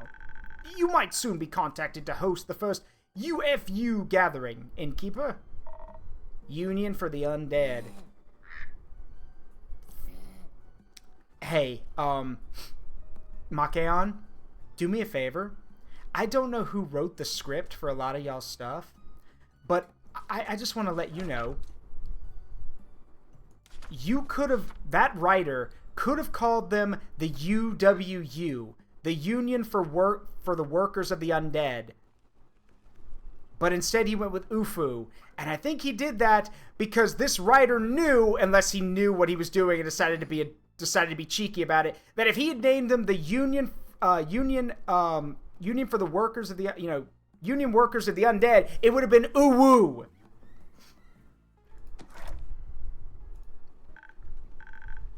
Or Undead Workers Union. Yeah, it would have been UW, Undead Workers Union. Thank God. Yeah, avoiding UWU as an acronym was the right call. UFU 1755. Never forget your roots. They're welcome to visit any time. I think they really want to improve their situation. Most respectably, they promise to leave the Pale Woods alone as well. One of UFU's goals is to find a more sustainable way to deal with their obsession eventually. They're heading for their necromancer now. There are a bunch of demands to settle. They graced us with a great deal of parting gifts before we left. We got the hallux that broke off of one of them when they attacked Dame Carolyn. Their leader gave me the teeth we couldn't put back in their skull. Oh, and this eyeball! I'm overjoyed we managed to resolve our quest in a peaceful manner. Can't deny your resolution was pretty effective. Good to know you're both happy with how it ended. Those are the outcomes I most enjoy hearing about from my patrons. Oh, but we did get you something else as well, Innkeeper. Right. Here. The trees look really chewed on and dead, but the berries seem like they were thriving. They're the ones Elfie was going on about. Not like they're here to appreciate them now, so I guess you can have them. Just set aside to make Fable a drink when they're back. Damn, Zaruk, did you feed people in the tavern? Guys all bones. That's Scully, a proper business skeleton. Good man. And he believes in unions. God forbid, you're definitely from a different time, my guy. Sounds fair. Also, while I was plucking the berries, the spirits of the trees gave us a little keepsake. Ghost berry. Oh, it's adorable! A ghost berry. Ghost berries are nearly translucent and only grow deep within the moon swamp for a few months every year. They're safe to eat, but rather sour to the taste. Because they were so glad we stopped all that gnawing. Sadly, I don't have any more storage space left in my hat. So we wanted you to have it as well. Now we can always indulge in sweet memories whenever we visit. Where is it? Where is it? Where is it? I think I know just the place for it. Thank you very much. Where is it? You can't do this to me. I can't look around the tavern. Where is it? Don't do that to me. Like, I don't know where it is. Ah, oh well. Scully, you ever thought about becoming an advocate for this kind of stuff? Not that you can usually stand it, but you seem to really care about all this. Probably behind that mountain of a woman. I mean, okay, remember, Carolyn is 7 foot, 7'5". My wife is 10 feet tall. So they're both mountains, but yes, you are correct. And also, that mountain of a wolf woman can break me in half if she wanted to. I think Carolyn is awesome. It is so rare.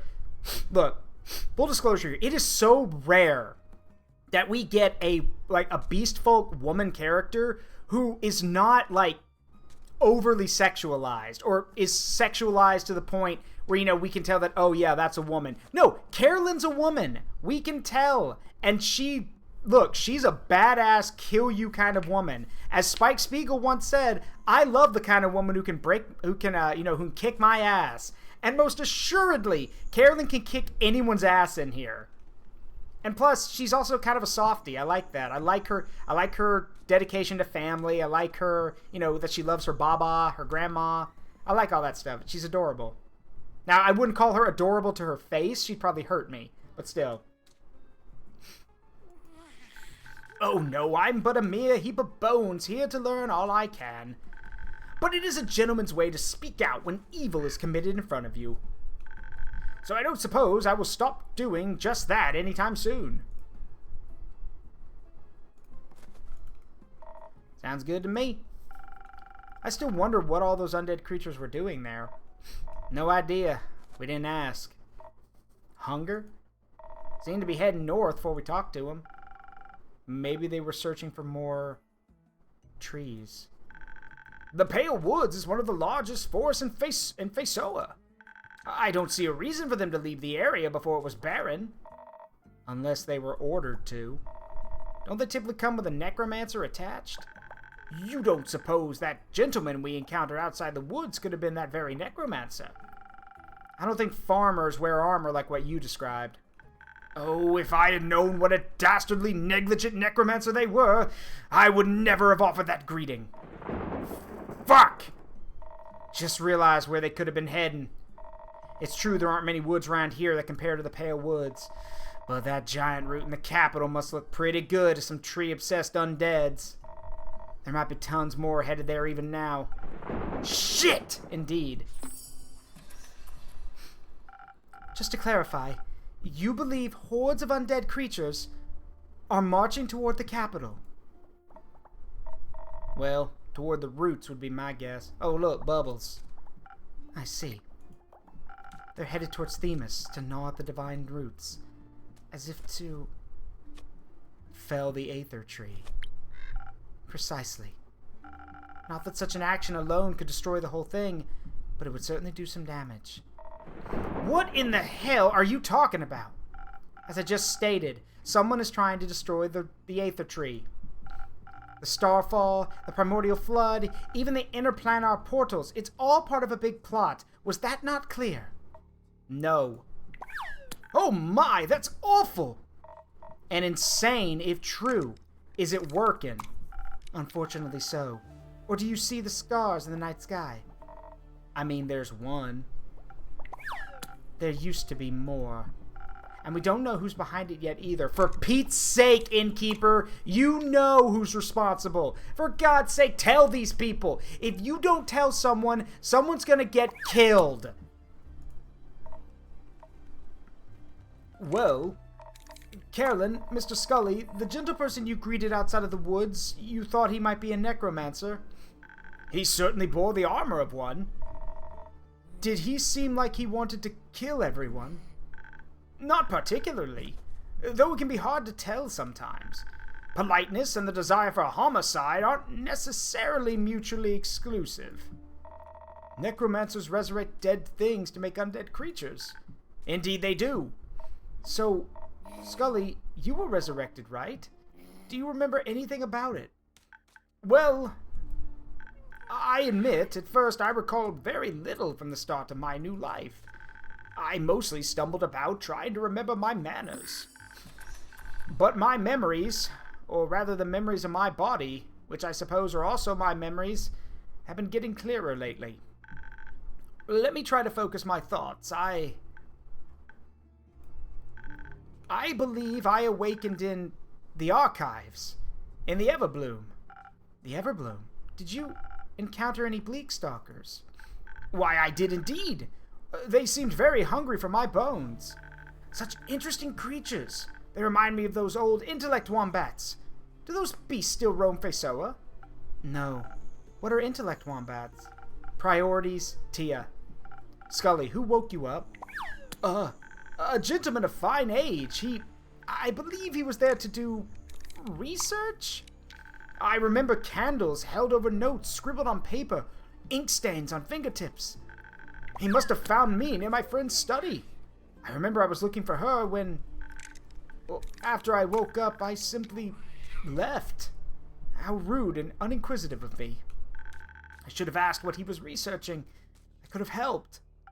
Be glad you did not aid him. We found his notes. They spoke of the destruction of the universe. Did the guy from the woods remind you of the one in the archives? Now that you mention it. I wasn't conscious enough to recognize faces when I rose, but I knew that armor looked familiar. I think I saw it when I first reopened my eyes. Metaphorically, of course. I no longer have eyelids. A necromancer is behind all this? Is he trying to break the sigils just to get to Tuat, the spirit dragon, in the realm of death? Sigils? Are you perhaps speaking of the sigils of Alcahest? My friend was researching them once. I always thought them a wild figment of her imagination. Seems like they're not, unfortunately. Do necromancers usually want to destroy Tuat? No, but they do defy his laws of life and death. Perhaps he craves access to all of the souls that the spirit dragon guards. Or he plans to destroy death once and for all with his perversions. But my dears, to destroy Tuat, one must find him first. That in and of itself would be quite the impossible task, no? Not exactly. The spirit realm is well protected, but there are ways to get to him. Can you kill death? I don't know, but merely attempting it sounds disastrous. Miss Anwar, Mr. Moore, Tuat is the god of death. No matter how insane the necromancer, no one could possess a weapon powerful enough to fight a god.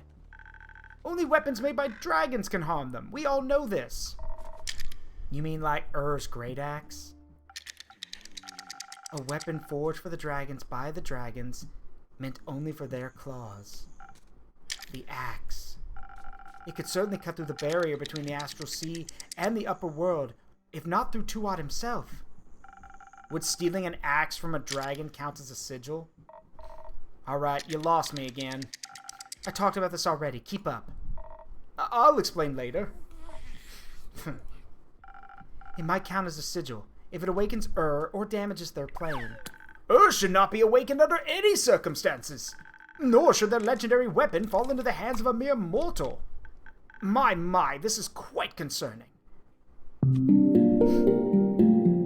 Show love 100. Hello my love. Hi you. Everyone exclamation mark tilde hype love 1 Zaruk Miles Zaruk George Zaruk hug. Show love 100. Hello my love. Hi everyone exclamation mark tilde hype love 1 Zaruk Miles Zaruk George Zaruk hug. Right there with you.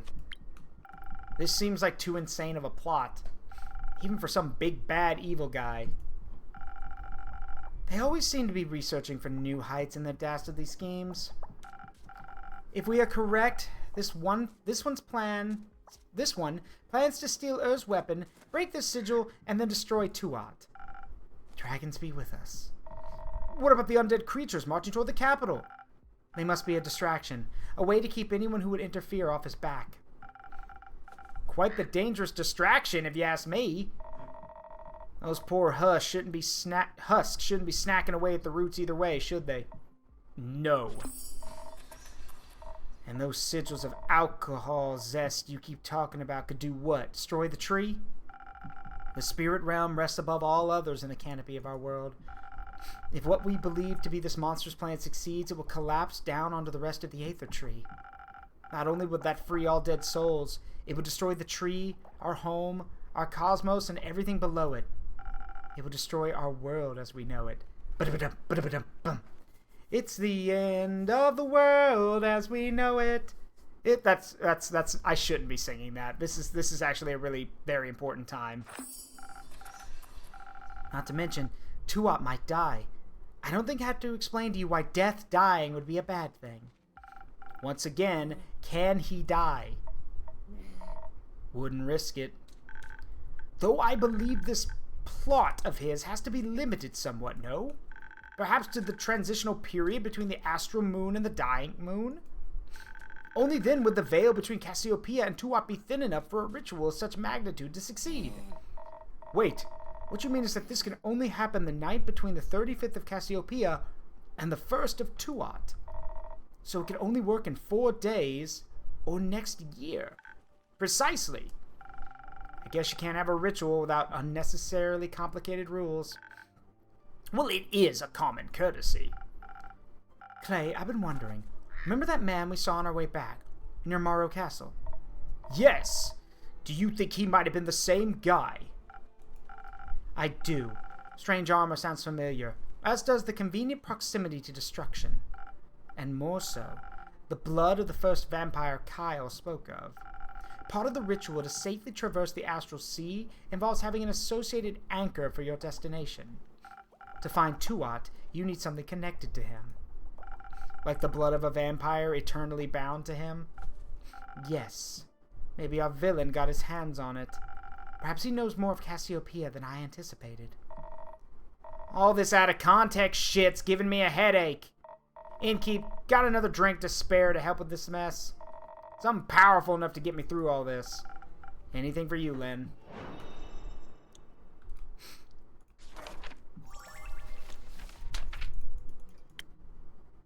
Get her more coffee. More coffee.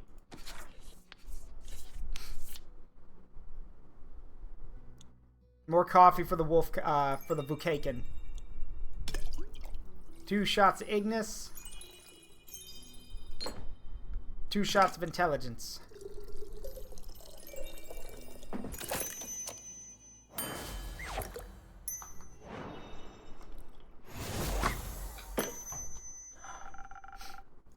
Oh, almost forgot something. Hang on.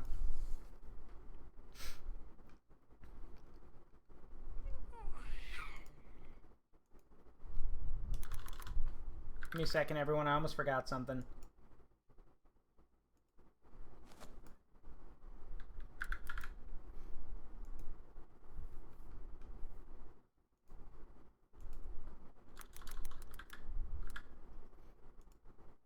Sorry if my thing's going nuts. I apologize.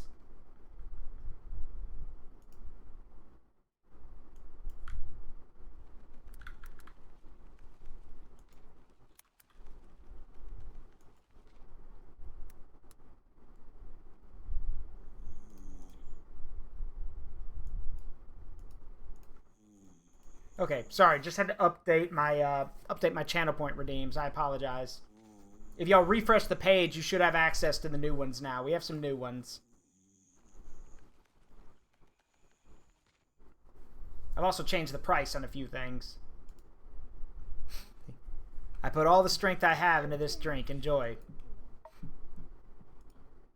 I think you just put parts of my sanity back together. Thanks a lot. Anytime.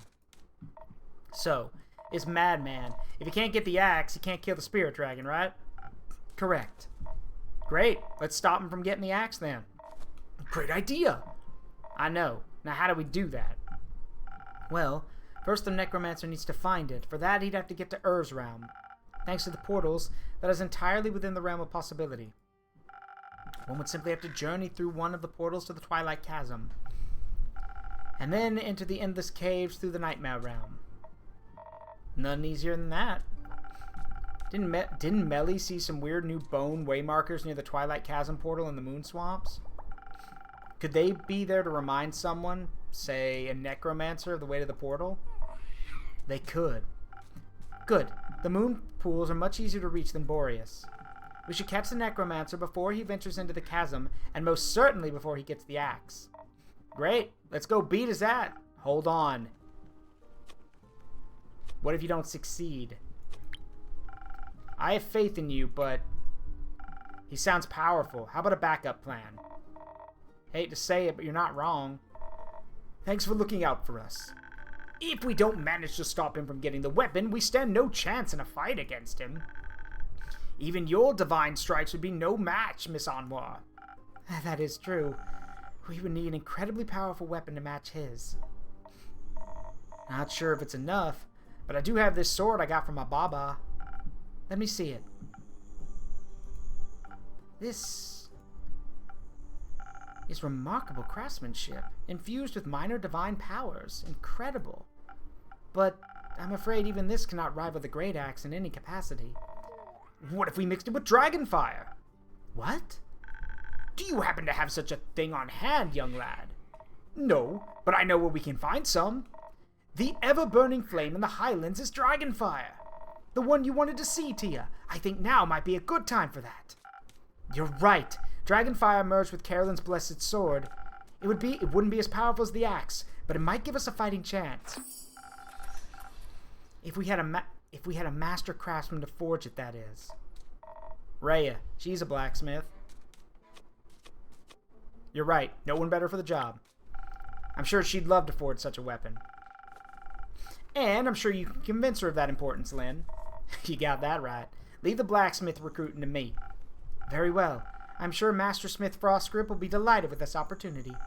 Having her on our side makes me even more confident that we can stop this necromancer's plans. I have the utmost faith in us. And I know the aperture and its astral portal are well protected even if we should fail. Though I don't believe we will. Because I know I'm strong enough to best this battle. And that Clay is as well. And the others too. Yes, the others too. I'll be honest, I'm not sure if the 4 of you will be enough. Don't worry, there's a lot of people we can ask for help. Like you. Like me. Ask away. I knew we could count on you. You collect everything we talk about, right? I try my best. Could you write up 2 quests for all this? I think we should split our resources so we get the backup plan going at the same time. Good idea, young man. Plus, that'll help us, give us an excuse to have your drinks help us. Not that you need an excuse, but I appreciate you following my rituals. I'll see what I can do. I should have something written up first thing in the morning. I trust in you as you trust in us.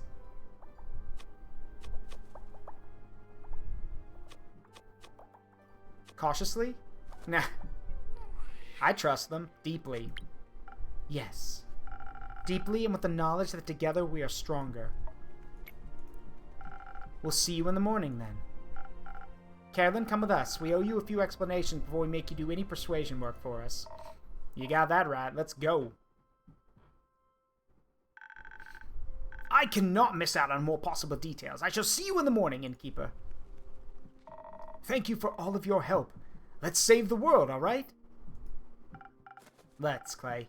Good luck.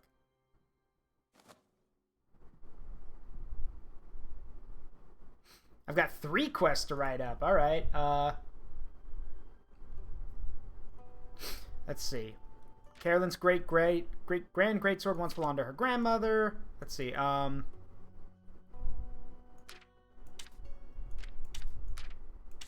Only a weapon forged with dragon fire can resist another one. Let's see.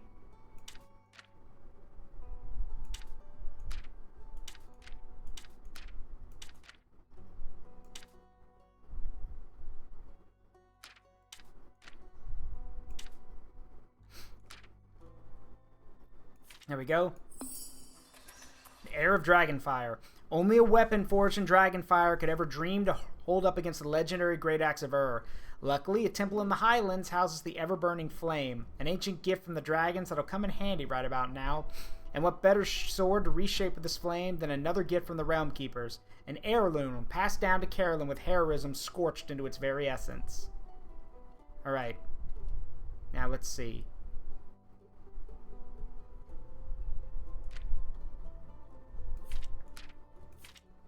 Need to mention the Great Axe. So... is that the right one?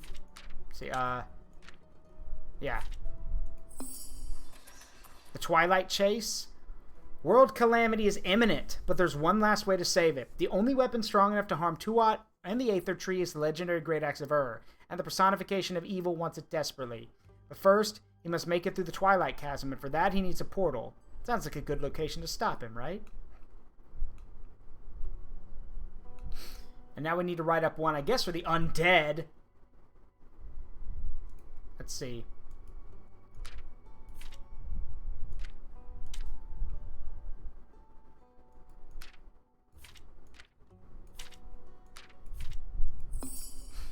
The Dead Parade.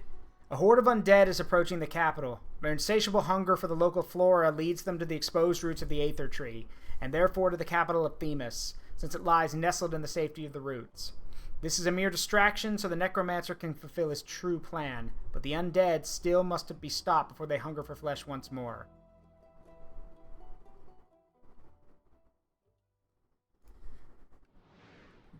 God, I hope we have enough heroes for all this.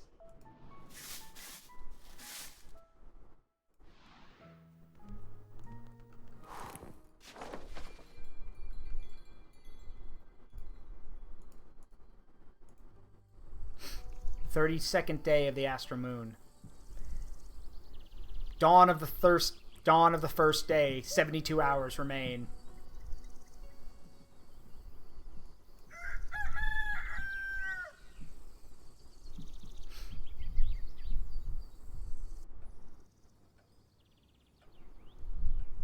Welcome back.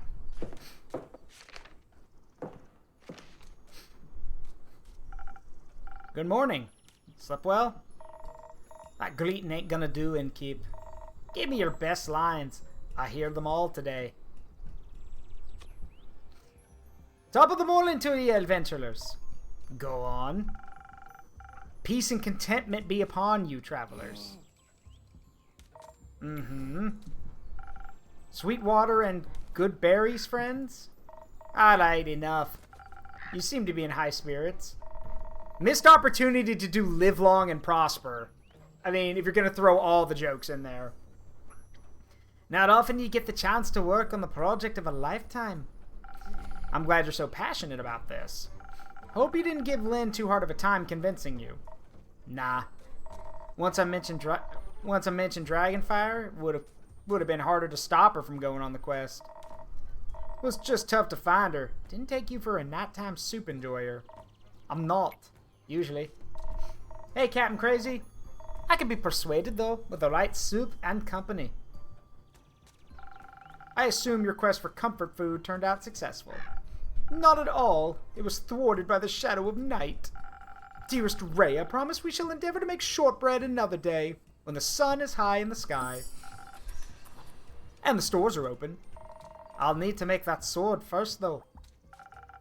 Did Carolyn... Oh, Bubbles! Yes, even Renu was happy and excited about this. Did Carolyn update you on what's at stake? Sure did. Those sigils of alcoholic zest won't know what hit them when they see my newly forged weapon. It's sigils of alkahest. Gesundheit! So I assume you've worked out a game plan. More or less. Not like we've got a lot of info on that quest of yours. I'm sorry. Aye, you worked with what you had. We'll manage. Though that ever-burning flame of Leviathan sounds more like a myth than something real. Sounds exactly like something you need for a mythical weapon capable of saving the world. Ha! Still, you're surely okay with reforging your sword for this care? Yes, it's the right thing to do. That wasn't what I was asking about.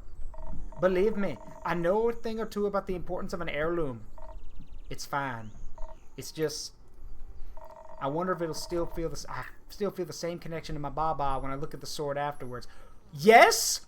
Your Baba loved the dragons and got to know them. If anything, this will make the connection even stronger. Thank you for the care package. Who likes spiders? I don't. Eventually, everything she gazed at in life will be gone. Don't you think she'd like looking at the sword of Carolyn the hero? That has quite a wonderful ring to it. I didn't know your grandma, but reforging that sword with dragonfire to save the world, I think she would have been mighty proud of ye. And I'll make sure that weapon's the best anyone swung at this side of the Aether Tree. You have a competition to win, after all. Exactly. I've been thinking all night about what techniques to use. The design ain't exactly final, but I'll finish it during our trip to the Highlands if I'm fast enough. Rhea, you okay? You never heard of giving someone time to think? You seem to be putting a lot of pressure on yourself. This can't just be some simple run-of-the-mill weapon. And there's so much to decide before starting the forging process.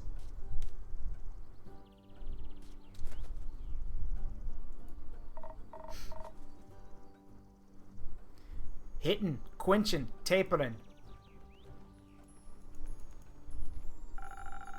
And the 5 Aurican heat treatment techniques. The what?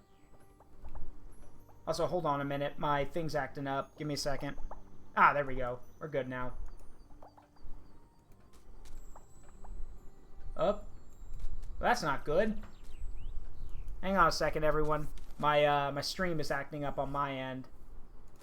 Hopefully it's okay for y'all, but on my end it's really laggy.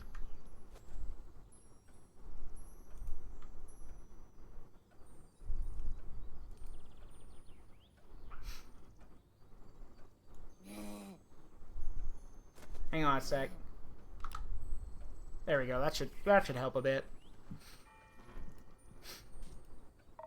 And the 5... Wait. That could actually work. I'm surprised you still remember those. Certainly. You were very passionate about the method. I'm just stoked to get a weapon made by you, Rhea. If it's you, I know my Baba's sword's in good hands. You seem to have the forging part covered. Anything planned for the rest of the quest? Right. Since we don't really know much about who or what might be guarding the flame, we're taking Hex along. should we encounter any defenses of the magical sort. Try to get to the Highlands. Clay and Tia couldn't come along, so let's hope Baya's up for helping us with her tree travel thing. Seems like you got your bases covered. You as the main fighter, Ray as craftmaster, Hex and Baya as magical support, and Kyle as... I'm afraid I won't be able to fill a role this time, Innkeeper. I tried to distract myself, but the mere thought of dear Evelyn hurting alone, or worse, it struck me with a torment strong enough to make this undead heart bleed with worry. No matter what transpired between us, all I craved was to know her safe. But to allow my dear friends to march into danger alone was no less distressing. It was almost inconsolable the entire evening. I didn't want to choose one side, only to lose the other forever. That's when I slammed my empty bowl of soup down on the table between us. We weren't going to go off and die just because he took his eyes off us for a few days. And yet that very fate has struck me several times in the past. I said, well, Tuat be damned if you never get to see me master weapon. Doesn't matter if I have to chew my way through that fucking tree myself. Heard the dead have a taste for bark anyways. It was as if those words washed away most of the anguish that was ailing my soul. Surely it was time to believe in the future, and to reconcile with the past I left behind, my most cherished people. As long as I didn't forget along the way. But we found a workaround for that. Flashcards! I just need to pull them out and be greeted by the wonderful cards prepared for me by Rhea and Carolyn. Even though they may be far from me. That sounds great, Kyle. There's one about you as well. I'm honored. Seems like you thought of everything then. Hopefully. Some help from your drinks would be mighty appreciated nonetheless. Anything particular in mind? Some fire resistance seems like it'd come in pretty handy. That does sound reasonable. We could focus on agility if we're going in that direction. Don't think we want to take whatever traps we run into head on. Add some strength as well for anything we can avoid. That and the fire resistance should definitely help with forging the weapon as well. Though, the ghost berry I brought you yesterday. I wouldn't mind some invisibility either. Might give us some imaginative ways to deal with whatever challenges we end up facing. Concentrating on intelligence to take full advantage of that sounds like a good option too. Hex would like that. I bet. Knowing him, there's an equal chance of his ideas going right or horribly wrong. If things go south, we'll need the charm to talk our way out of anything. And this way, dear Evelyn will be stunned by my most captivating entrance. Sounds decent. Some intelligence could also help with figuring out those techniques you mentioned. And my design, I guess. Alright, Innkeep. You look like you're bursting to help us out with this decision. It's gonna be dexterity with some strength as backup and fire resistance, or should we approach this with intelligence, a small dose of charisma in case things go really wrong, and some handy invisibility? Well, if you're asking me. Here's the thing. I don't know how this is gonna go, but she needs to remember those smithing techniques. So I think we're gonna go with the intelligence and the charisma boost and the invisibility. So let's see. Let's drop a ghost berry in here. All right.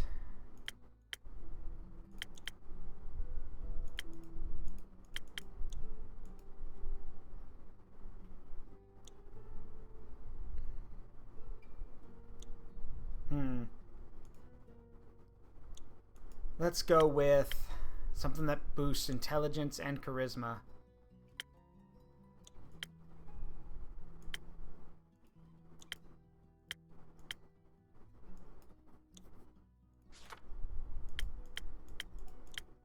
There we go, a sparkling nebula.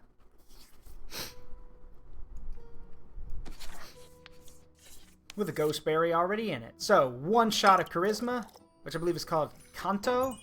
Let's see, is it Kanto? Yeah, it's Kantio. So Kantio, and then 2 shots of Tempest.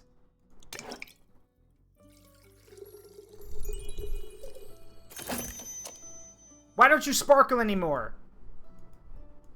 You're supposed to sparkle whenever I make the drink. Why you no sparkle? Oh well.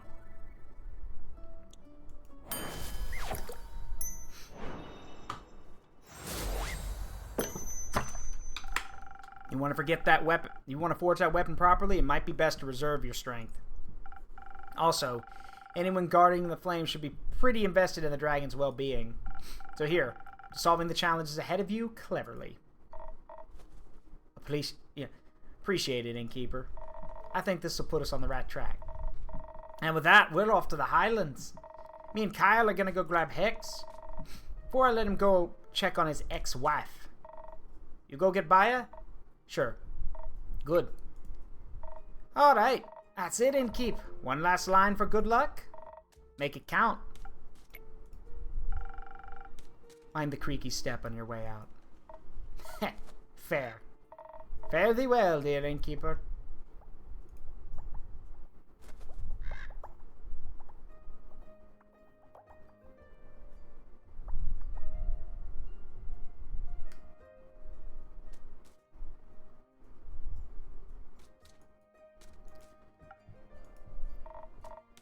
Kind of weird, isn't it?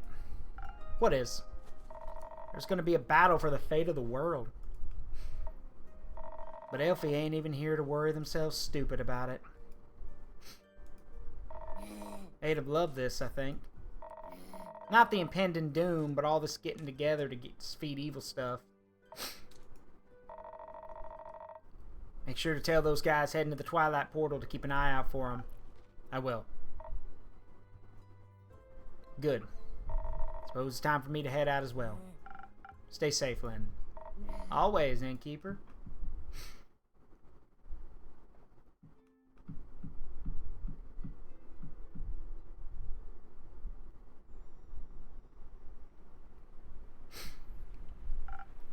Innkeeper, we have returned. I can see that, Tia. I was awaiting you. Though I'm surprised to see you here, Jade. Yeah, well, Miss Holier-than-Thou dragged me along. Some shit about finally doing my part. I distinctly remember you expressing open interest in our plight when we were talking to Iniko. I believe you asked multiple questions that indicated your desire to help. And I remember asking how much you'd pay, and you said nothing, so I said no thanks. And yet you didn't resist coming along. You have a better job lined up, Jade? Not yet. Iniko and I are eyeing something, but I guess I've got some time to kill.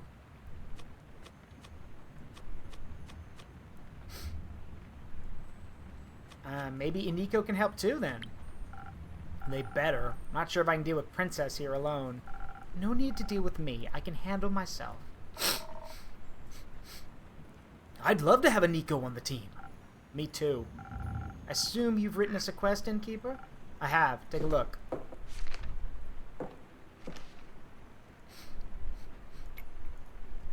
Excellent work. I knew we could count on you. Let me have a look at that. Just have to catch the guy at the portal? Seems simple enough. We could even set up an ambush. Or be sneaky if he's already there. You can sneak, big guy? I could do a lot of things. A few years back, I spent time with some Lithic Panthers who showed me how to sneak up on anybody. I just don't like doing it. It seems a bit rude, you know? No, I don't. But I think this situation calls for a little rudeness.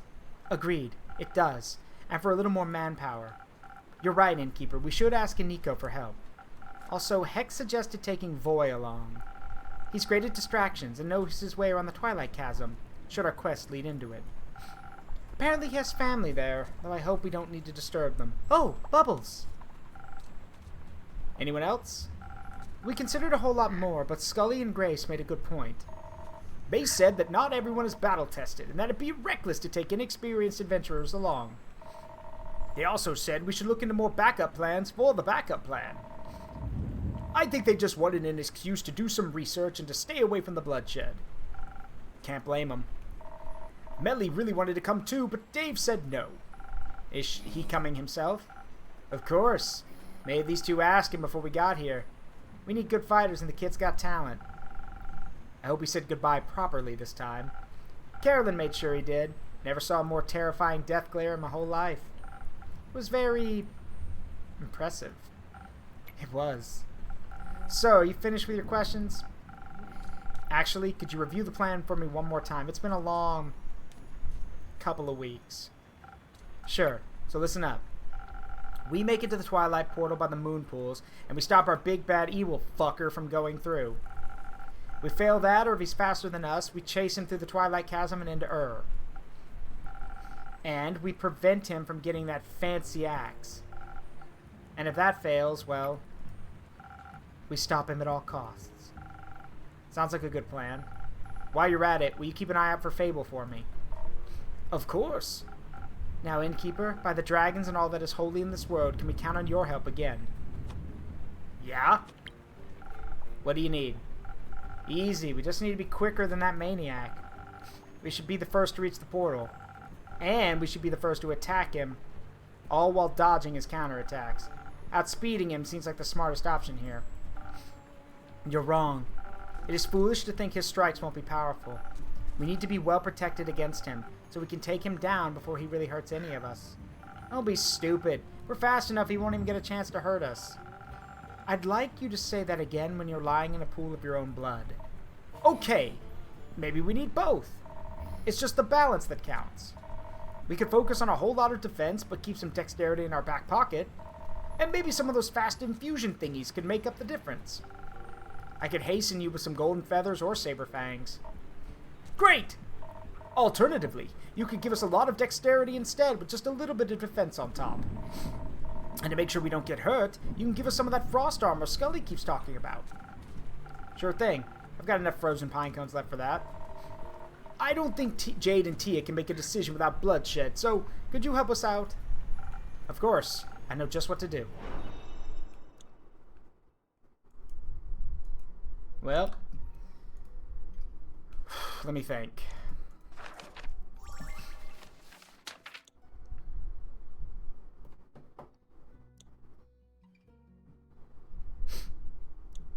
Honestly, this seems like a good call. I'm trying to think, though.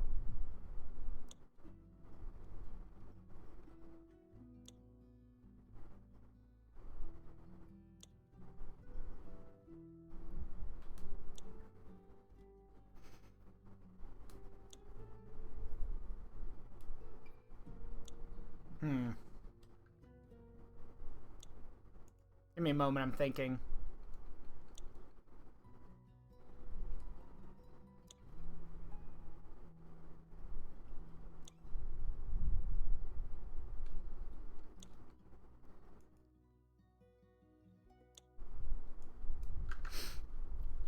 Given the fact that this guy's that fast, like...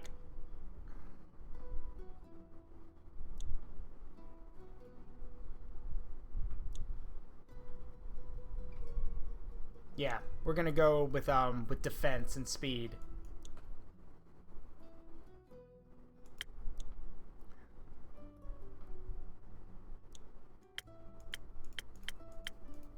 Do I have anything that boosts?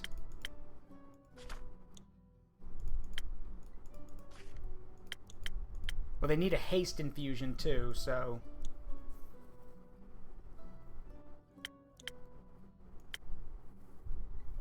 Yeah, first snow. That should work. I hope. Oh, for Pete's sake. Hang on, everybody. I'm having problems again. I can't even see my own stream. Like, at least on my other monitor. Hang on. God, for Pete's sake.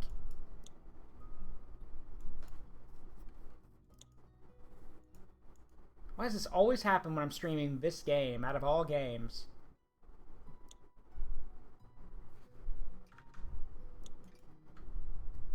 Well, hopefully it'll come back up. Y'all can still hear me, right? I hope so, because OBS is still recording, so... Oh well, we'll keep going. Okay, good. You can hear me and you can see. That's good. Do not know what the problem is, but it's fine. Let's see.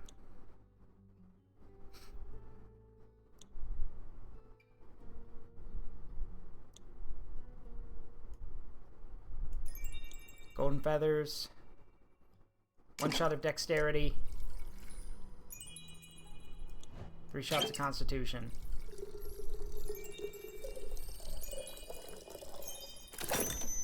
Yeah, I'm gonna be honest with you guys. I'm scared. Like, I am scared that I'm sending them out on this. Because if something happens, which, I mean, we're getting to the end, so if something bad happens, well, let's not imagine that. So, but still. Defense should be your #1 priority. But I think haste makes for a good backup plan. You can never have enough of those. See, I was right. As usual, you chose the right focus, Innkeeper. Ugh, at least we'll be fast, so I don't have to listen to you gloat much longer. Let's get this over with. Alright, Clay, let's go. Clay? You should. Are you okay? No, I don't think so. Aren't you scared? Of what? All this! The fate of the world is a very heavy weight to bear, don't you think? What if someone gets hurt and I can't stop it? What if I can't protect you and the others and the world and the ferrets? Clay, stop. Please. For a moment, just stop. I know this is scary. Truth be told, I'm scared too. My whole life has been building up to this moment. I've always been told I'm meant to save people, and if I can't, what's the point of me, you know? You are the point. I'm glad you exist, even if you don't save anyone. You're not some mythical savior, you're my friend. And you are mine, and I'm a little less afraid because I have you with me. You taught me how to value myself as a person, despite all the weights on my shoulders. I wish you would do the same for yourself. I promise you, together we will get through this. And we will save each other and our friends, and the world, and all of the ferrets. And the innkeeper while we're at it. Thank you. I appreciate being included. You're enough, Clay. And you don't have to worry that you're not. And you too, Tia. Don't think I'm excluding you. I wouldn't dream of it. Having you two believe in me is all the strength I need. Hey, how come you're not wearing your friendship bracelet anymore? Yeah, Renu's right. How come you're not wearing your friendship bracelet? You should be wearing your bracelet. Oh well. Can we still hold hands on the way there? So it's a little less scary? Of course. Oh my god, they're cute! And remember, you can never lose me. Your bracelet will always tell you exactly where I am. And if you get lost somehow, despite your impeccable sense of orientation, mine will help me find you too. You just get lost looking. Maybe I'd have to ask Jade for help. I'd do that for you. Thank you, Tia. You're a great best friend. Oh! So are you. Alright then, best bud. Let's do this. Together. Best of luck, you two. We won't need it. I hope not. God, I hope not. Grace.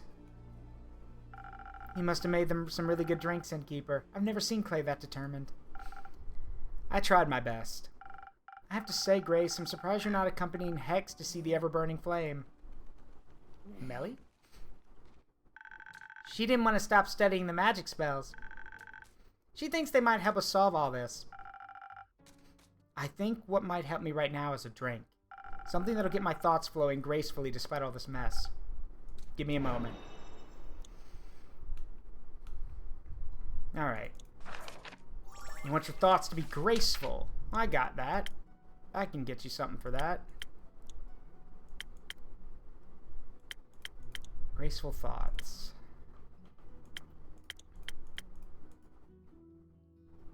Owls are graceful.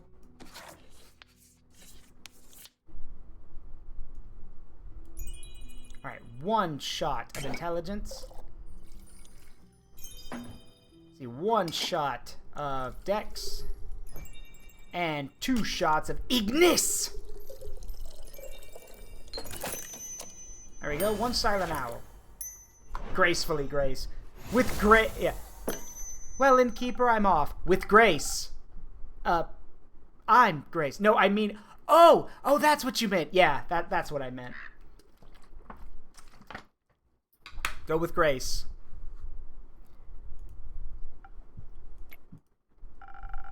I don't think I've ever tasted detangler as delicious as this. Fun fact, by the way, Makeon told me this last week, question mark? It might have been the week before. Grace is transitioned. And I have to say, she's actually a very pretty character. Like, I love Grace's design. I really do. She has both the wisdom, she's got the look and the personality of a very wise figure. And we can kind of see it, in her, in her aged eyes, the little gray in her hair. But she still has enough big, like younger sister, like energy. She's very smart. I love that. And it's one of those things where, like, whenever she's talking, you want to listen. So, hey, I've said it before and I'll say it again. I love all these designs. It just makes me sad that I wasn't one of the people who could have dropped down a ton of money to actually be in the game. I wish that could have happened, or at least, made a, excuse me, my back, make a cameo or something. But yeah, at the time, I just didn't have the money. And to be fair, like a lot of projects, I wasn't sure if this one was going to take off the way it did. So it's one of those things where I'm like, yeah, I mean, I would get this, but what if it doesn't work? I've been burned by a few Kickstarter projects before, so, Still, I wish I had done it now. Oh, well. Streaming, hey, anything to help. This game is worth it. People need to play this game. It is so much fun. You've tasted Detangler? Please tell me that's not like detergent or fabric softener. Grace? Answer the question, Grace. Grace, answer the question, please. Have you tasted Detangler? It's something for hair, I think. Oh, well, again, answer the question, Grace. Oh, boy. Melly, would you like a drink as well? No, thank you. I've already had 3 hot chocolates today. I think if any more magic enters my system, I'm gonna eat the sun. So that was you responsible for the eclipse. Honestly, I kind of want to see a picture of that now. I want to see Melly, like, so buzzed on hot chocolate. Like, it could be a joke thing, where it's like, it looks like Melly's about to eat the sun, but then in reality, it's Melly, like, looming over a candle or a light bulb or something. I don't know. That'd be funny. I just think it would be funny for Melly, like, to loom over a light bulb, and in her mind, it looks like she's about to eat the sun, but to everyone else, no, it's just a cat distracted by a light bulb. Just a smudge of a cat on zoomies, yeah. On to another topic then. I heard you formed a research team. We did. Obviously, Grace and I are the leaders, but we also recruited Scully and Archie. And Una said she wanted to sit with us and crochet while we work. What a great excuse. Well, what a great excuse to help. She insists we don't call it helping. Of course she does. Rufus is helping us too. His wool is so soft and it calms everyone down. I wish Dave would join us too. I guess he's busy fighting the mean guy. But he promised he'd be back soon, so... And he'd better keep that promise. What are you looking into anyway? Melly mentioned spells. Were those the ones Hex found in the tower? Yes, those ones exactly. He stayed up all night decoding their formulas, but... Well, as soon as he figured out what they were about, he lost interest. So I picked them up. Most of them were rudimentary, all things we already have in our spell books. But 2 stuck out to me. Care to educate me? Which one do you want to hear about first? Teleportation or soul binding? Soul binding. Hex brought home a glass case with a glowing floating scroll inside. After we got it out and removed all the protective runes, he was pretty disappointed. A riddle-locked glass case and protective runes. Sounds like someone didn't want it to be used. I'm pretty sure I know why. It describes pulling souls right out of people's bodies and binding them to objects. Completely volatile magic, and dangerous. I assume. It's been a little hard to translate. I'm trying to figure out any side effects it might have, so I can convince Hex not to use it whenever he's slightly inconvenienced. Sounds difficult, but I'm sure you'll figure it out. I think he knows. I think she knows Makeon. First of all, Grace is really smart. We've seen it. And I think she knows. Like, we've seen her talk with Hex before about him giving her space. I think she knows he doesn't want her to die. And the fact that he just lost interest immediately, she probably is like, I see what he wanted. He wanted me to be immortal. What about the other scroll? The other scroll. One of the scrolls he found holds a powerful teleportation spell. Now, I fancy myself quite equipped at conjuration magic, but Hex finds it boring. He picked the scroll up because he assumed the golden runes meant it was special. He was right, but I guess it didn't have enough fire for him. More special than a soul-binding scroll? No, but still special enough. I think, if cast correctly, it could get you anywhere in Asteria with incredible accuracy. Even to protected places and other planes, but I'm trying to figure out how to use it without destroying myself. It requires more mana than people usually have in their body. So you'd think it'd kill its caster. Almost certainly so. It still has a lot of promise. Maybe I can modify it. Best of luck. Thank you. Quick clicking that. Hex also brought back a lot of the wizard's personal notes, diaries and such, retellings of his exploits, of his hopes, dreams, and fears. When I have some more time, I think I'll be able to do a deep dive into who he was. Maybe I can even put a little exhibition together, if Voy and Nico let me borrow some of those magic items. I doubt they dare refuse you. God, no! Would you? God, no! Would you, like, y'all have seen Grace when she gets angry. Would you refuse this woman? No, you wouldn't. I'd hope not. I want some magic scrolls of my own to decipher. But first we need to finish this research, because we need to figure out what to do if it's just nice to have something to do is all. Plus, I'll take any excuse to hear more of Scully's Everbloom stories. He's trying to figure out whether we can reverse the sigils. That'd be neat. Maybe you can duct tape them back together. I don't think so. With Archie's help, I also made this whole board where I can collect and connect all of our clues. Spaghetti. Specifically. Specifically, I've been looking into who exactly that necromancer guy could be. Clay said he noticed some flower on his armors, and I think that might be a clue. Maybe he's a florist? Or they're zombie flowers? Or he wants to destroy all the flowers. I need to figure out what his motive is. Because if we can figure out his motive, we can figure out who he is, and then we can figure out his weakness. Not that we'll need them, because Dave and the others will, what did he say? Kick his abs. But looking into it makes me calmer. Yeah. They'll be alright. Right, Innkeeper? The zombies aren't going to eat them like they ate my parents. They won't. They'll all protect each other. He'll come back for you. I hope so. I don't want this to happen again. I miss my parents. I wish they were here to hold my hand. What were they like? Well, I remember my dad always told me bedtime stories about swashbuckling burglars. And I remember my mom loved making things out of yarn. Especially socks. Yeah, Mellie's an orphan. She's only 10. They're really nice and cool, and I love them. Oh, Bubbles! I know I can't replace your parents, but is it okay if I hold your hand until Dave, Carolyn, and Fable come back? That'd be nice. I feel a lot safer with them around, you know? Like I'm home again. Oh my god! Okay. I don't care if people don't like it. I don't care if it's not canon. I want Dave and Fable to end up together and have them adopt Melly. Like, yes, Renu agrees with me. Like, that needs to happen.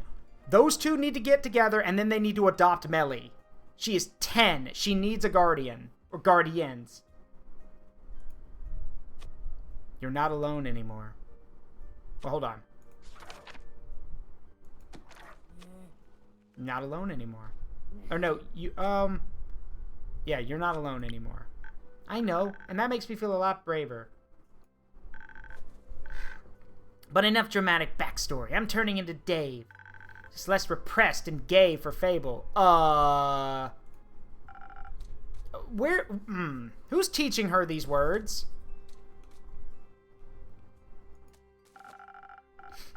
We'll update you on our research tomorrow, Innkeeper, but first, we're gonna get a lot of ice cream. Exactly. Una promised she'd make some. Save some for me. We'll try.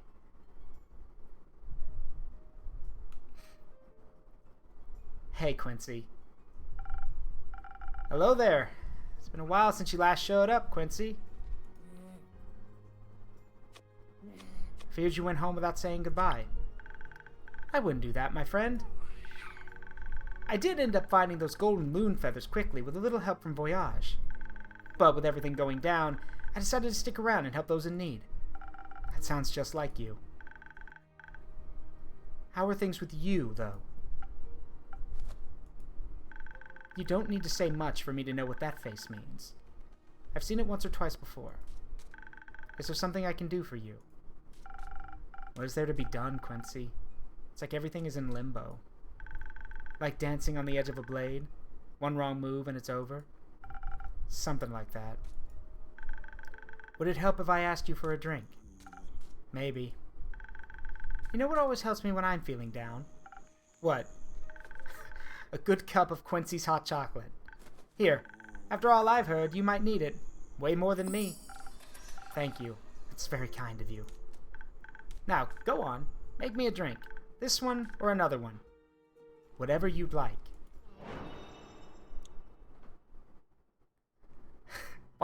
Why am I tearing up at that? Like, make me whatever you'd like. Why am I tearing up at that?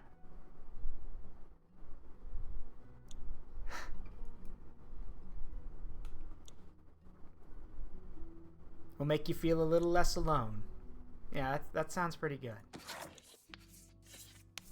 Seriously, why am I tearing up at that? Maybe it's just because I know I know Quincy's stuff and I like him so much. Or maybe I needed that. I don't know. It's weird. Let's see.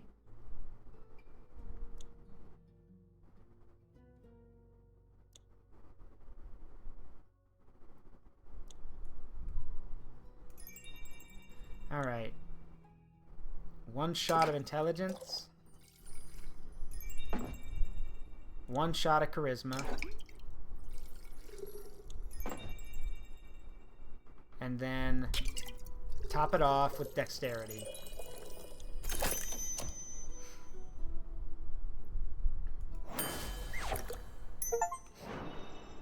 Some sparkle on top. Use every infusion at least once. Couldn't wait to try it out right away. Well, you replicated it perfectly. My hands and heart are warm. Want to sip yourself? You look like you need it. Maybe later. May this drink be warmer than the currents of these times. It most certainly is. Thank you, Innkeep. Of course. So, how are you? Well, I'm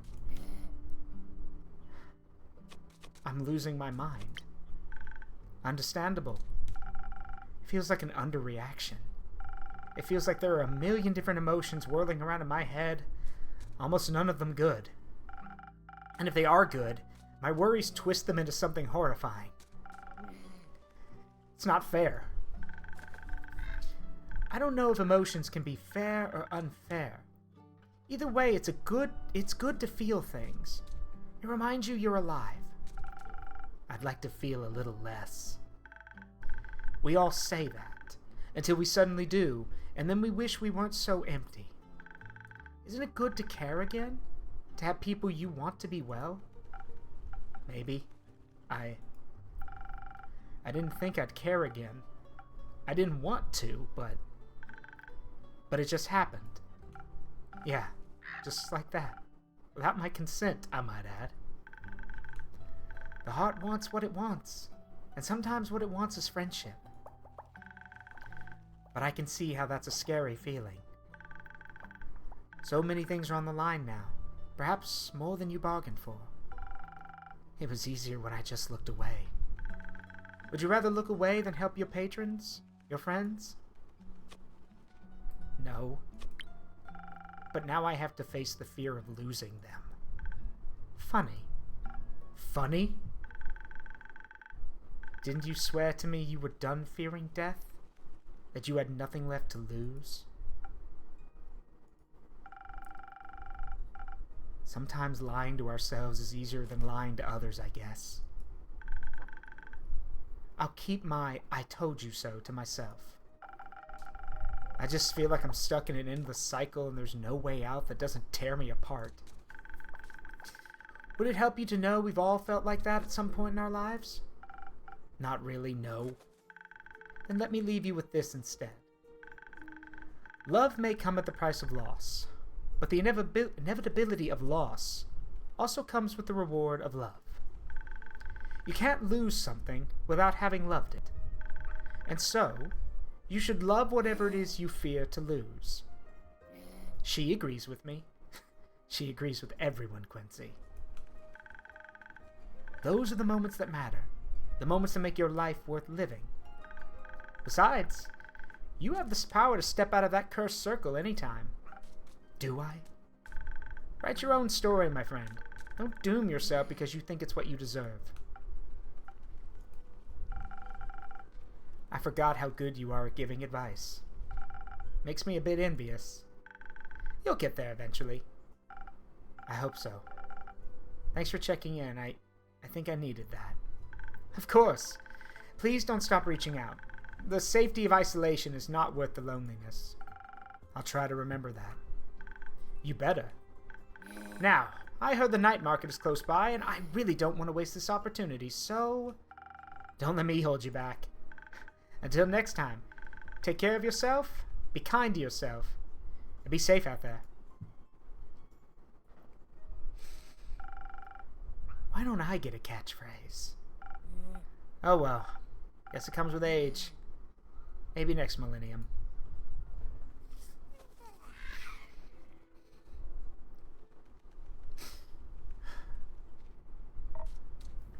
Hello. Greetings, traveler. Nice armor. Is it new? No. Doesn't it seem familiar? The flowers certainly do. Did you keep my books?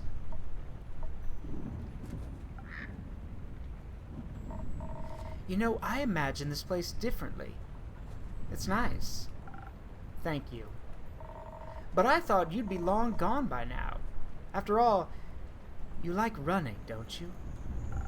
I like it here. Though your visit is making me consider moving soon. It's not advised to stay in one place for too long anyway. Eventually the past will catch up to you. I figured. What brings you here really, Quasar? You know, this and that. I paid Morrow Castle a visit. It's quite serene this time of year. What for? Sightseeing. Trespassing. You broke in. I wouldn't phrase it like that. Burglary. Oh, what's wrong? Struggling with your words? I'll get it. Burglary is incredibly impolite. I was persistent in my approach. Politely, I knocked on the door. Unfortunately, vampires these days have no hospitality. The lady of the house greeted me with a snarl and slammed the door in my face. Not like that stopped me, but I found it quite rude. Oh, Bubbles. Is she new? Yes, she is. Go on. So you did break in. Obviously, as a last resort. There was something I needed more than manners. As expected, she wouldn't give up her precious relic freely. So you killed her? I would have, but no, the rat escaped. In the blink of an eye, she dissolved into mist. I always considered that to be a vampire's most annoying skill. But at least I got what I wanted. And what would that be? Curious as ever, aren't you? That's why I made it my job. What? Being nosy? Something like that. I get to hear a lot of things every day. People like to talk. You manipulate your patrons into telling you their darkest secrets. I don't manipulate. I listen. I'm all ears. What would Lady Evelyn have that you, Quasar Duskbringer, would want? I mean, you're already so edgy with a name like that. Just a little blood. Ingredients for the execution of a grand design. Grand design? We were never once to make big plans. Speak for yourself. Maybe times changed you. Oddly enough, you still look the same. I had to make sure you'd recognize me after all. How could I ever forget you? Seems like it was pretty easy for you to move on. It wasn't. Yet you're hiding. You ran away from everything that once mattered to build a life behind a counter in a shabby tavern. Is that why you're here? To throw your accusations around? No. I guess I just wanted one last chat now that everything's coming to an end. And I'm curious about how this old friend of mine is doing. So how are you doing, friend? I'm full of hope for a better tomorrow. Me too.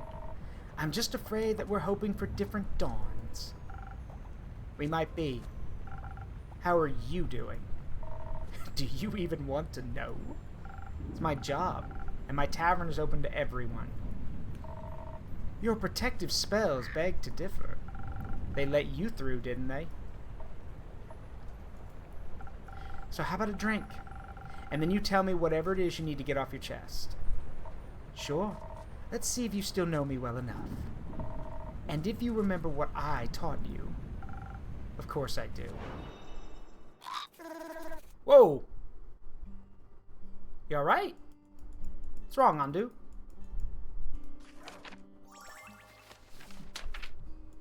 Yeah, scared? Me too, buddy.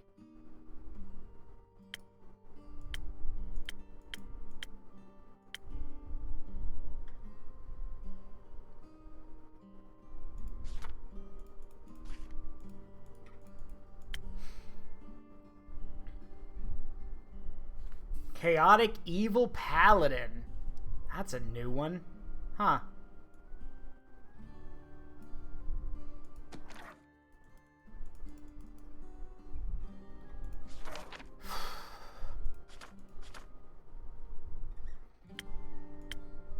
I should poison your ass right now. But I'm better than that. Took 30 years running away from everything, but I'm better than that now. I am better, and I always will be better. Just took a lot of people... Just took a lot of people reminding me, that's all. No, he needs to talk. So do I. This character spent 30 years running away from their guilt. Time to talk things out.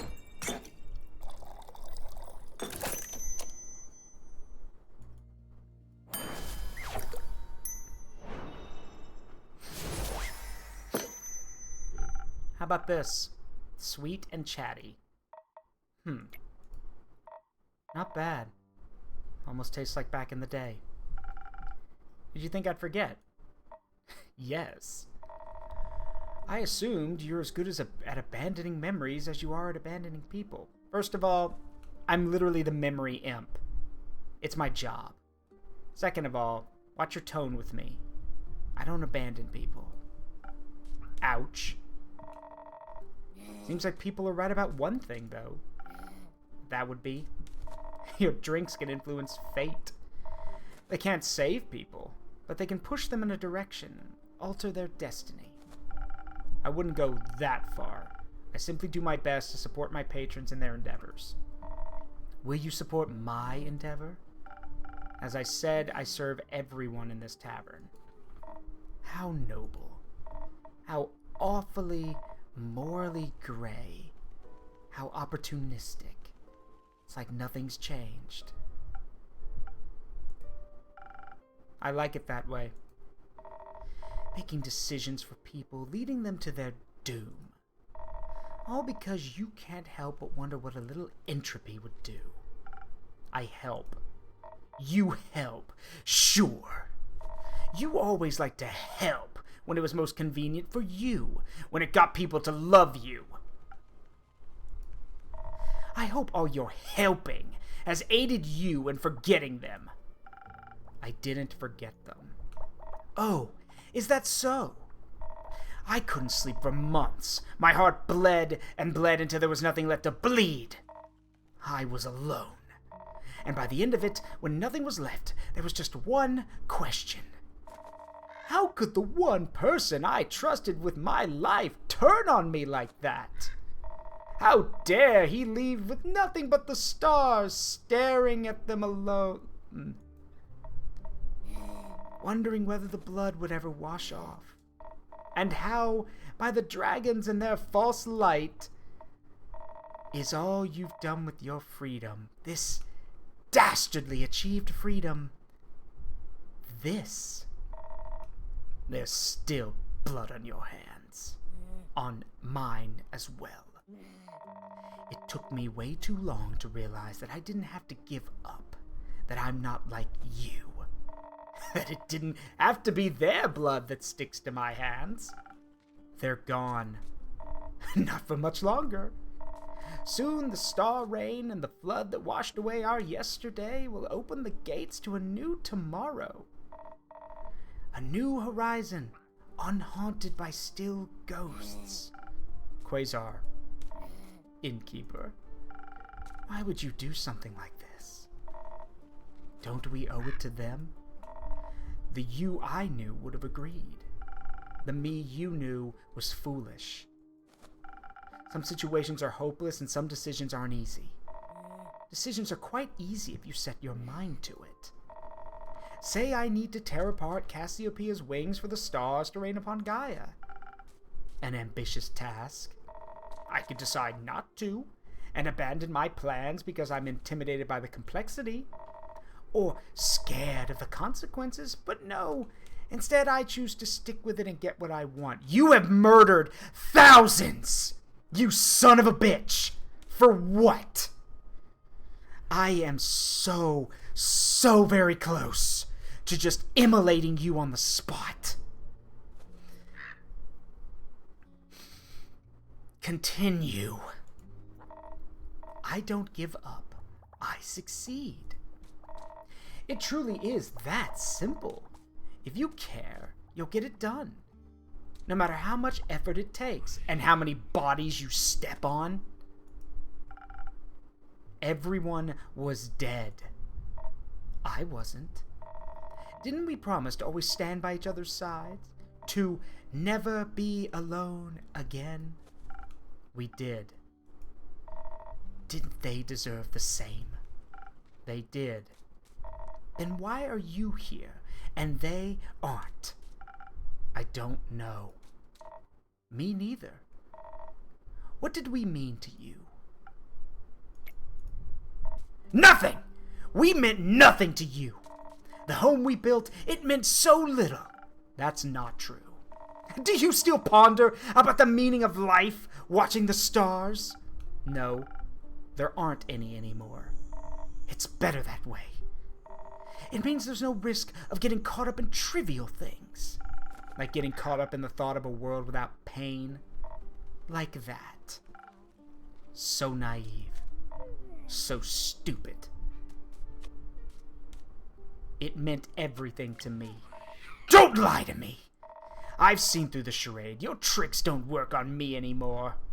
Look at the stars now as they lie at our feet, a declaration of your failure, an elegy to your cowardice, and a demonstration of my endurance. Everything is set. Everyone will get what they deserve. Even your little replacements. Soon, there'll be no more but a fading memory on the horizon. Feels familiar, doesn't it? They're alive, and they can be saved. They are alive indeed. What you should ask yourself is for how much longer? And if the time comes, will you run again? No. But you sent them to their deaths, did you not? I sent them to stop you. I'm aware. Which reminds me, I'll have to leave soon before your little pawns interfere with my threads of fate. Gertrude, come on. It's time to go home.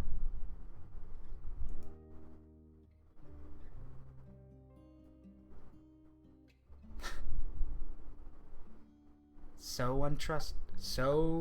untrusting. Man, you must be obsessed with me. Have that bird watch me for what, 30 years? Maybe less? You had that bird watching and spying on me the whole time. For what? Just to hold on to your frustrations and your anger? Just to see if I was suffering and as miserable as you were?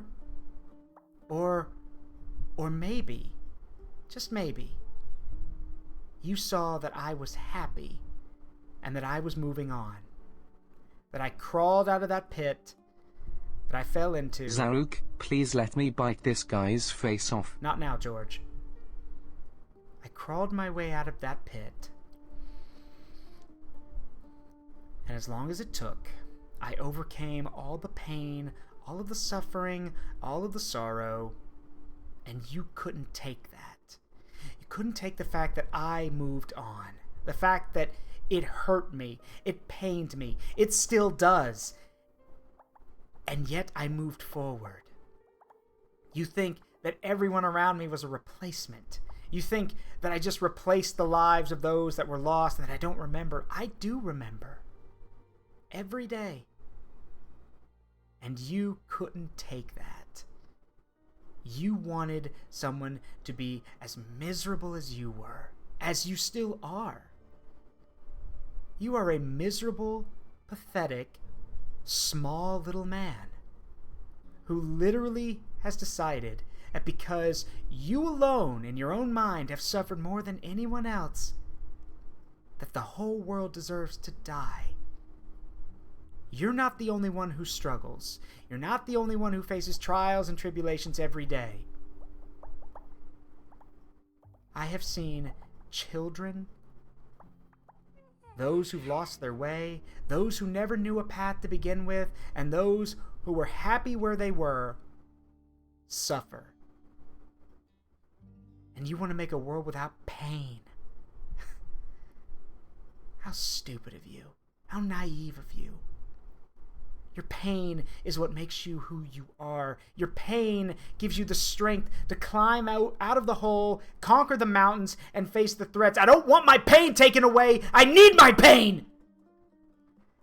It makes me who I am. It made me crawl out of the hole. And you've stayed in it. You won't admit it, but you still have. You haven't crawled out. You sit in that hole and stare in the dark, hoping that there'll be some answer to the questions you ask. Why me? Why do I have to suffer? Why is life not fair? Get over it! Because those we lost would be horrified to see you now. Do not presume to speak for them in front of me. Do not speak for the dead, and do not speak as if you know me now. Instead, I will thank you for your patronage. Now get the fuck out of my tavern.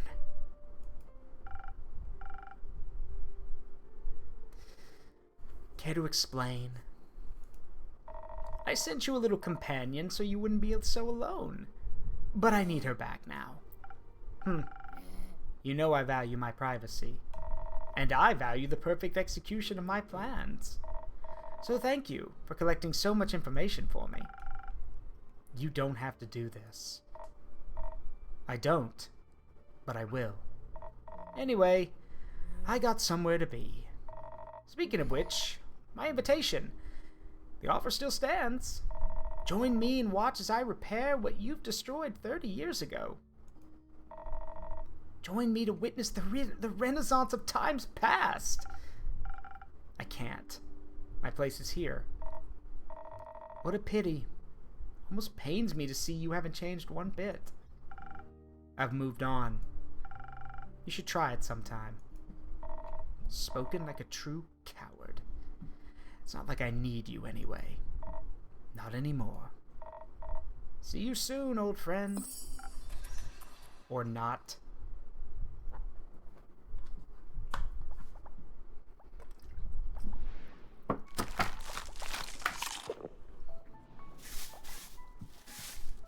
This is not going to end well.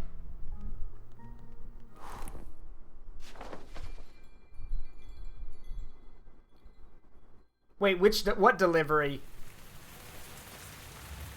Which one? Like, for him or for me? I'm sorry, I got really into character.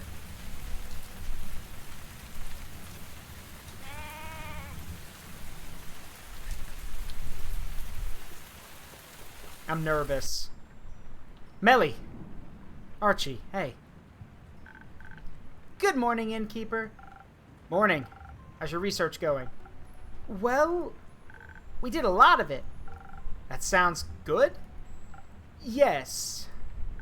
I can smell a breakthrough right around the corner.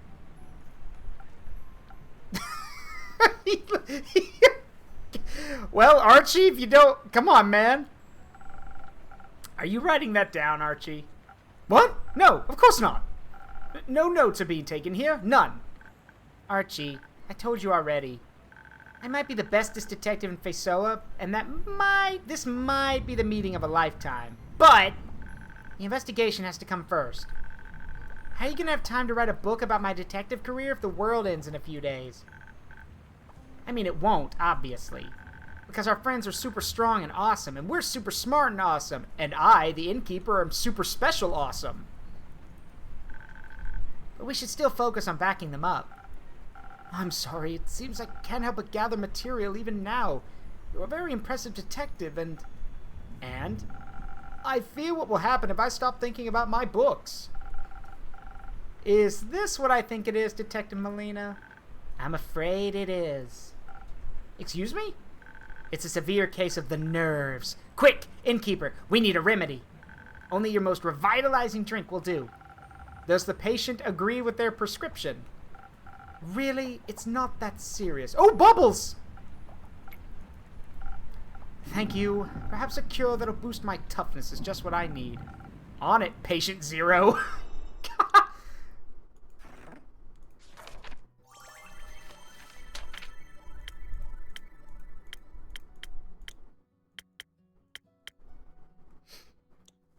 Your whole act right now. I think Makeon is impressed with you, Zaruk. Indeed, I am. Do not be impressed by me.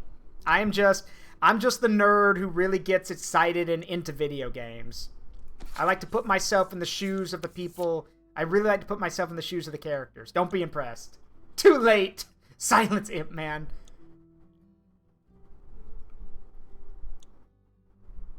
Hey, Makeon, just promise me one thing.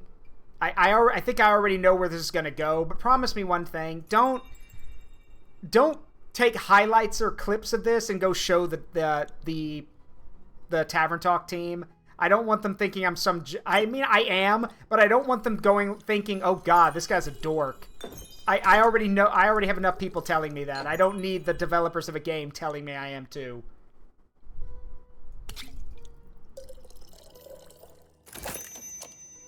Yeah, I guess you could do that. Might be better to just take the scene with Quasar. Also, God, Quasar, what a name.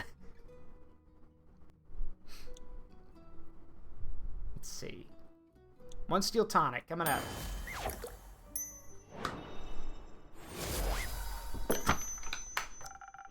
May this drink not be one of your tougher challenges. This is excellent. I could write a novella about the superb taste alone.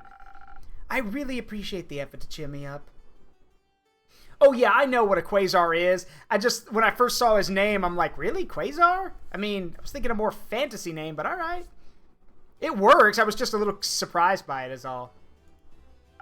I suppose I've been worrying more than I realized. How can I repay Rishme? You shouldn't just bear your worries silently. I would accept an update on your research as compensation. The parents felt extra fancy with him. Maybe they were astromancers. That might have done it. Because it says he's part of the Magocracy. Maybe he's maybe his parents were astromancers. Certainly. We are happy to oblige. I thought my knowledge of tales and myths could serve us well in identifying another weapon to slay evil. So I questioned as many scholars and turned as many pages as I could find. That sounds exciting. It might have been if I'd managed to find even a hint of anything useful.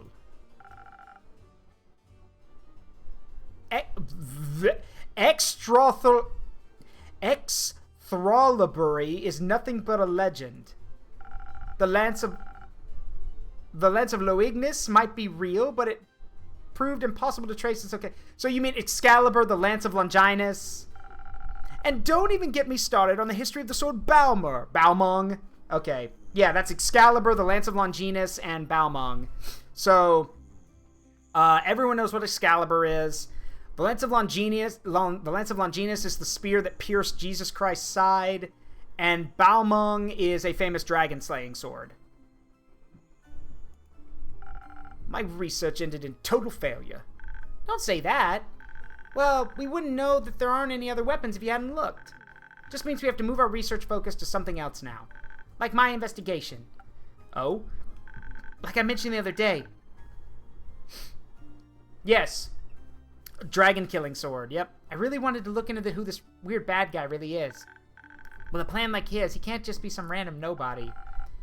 His plan does have a certain je ne sais quoi. Je ne sais quoi.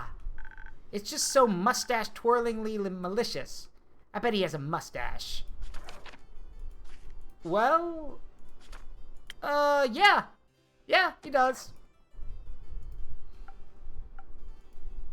In any case, he must have left some traces that we can follow.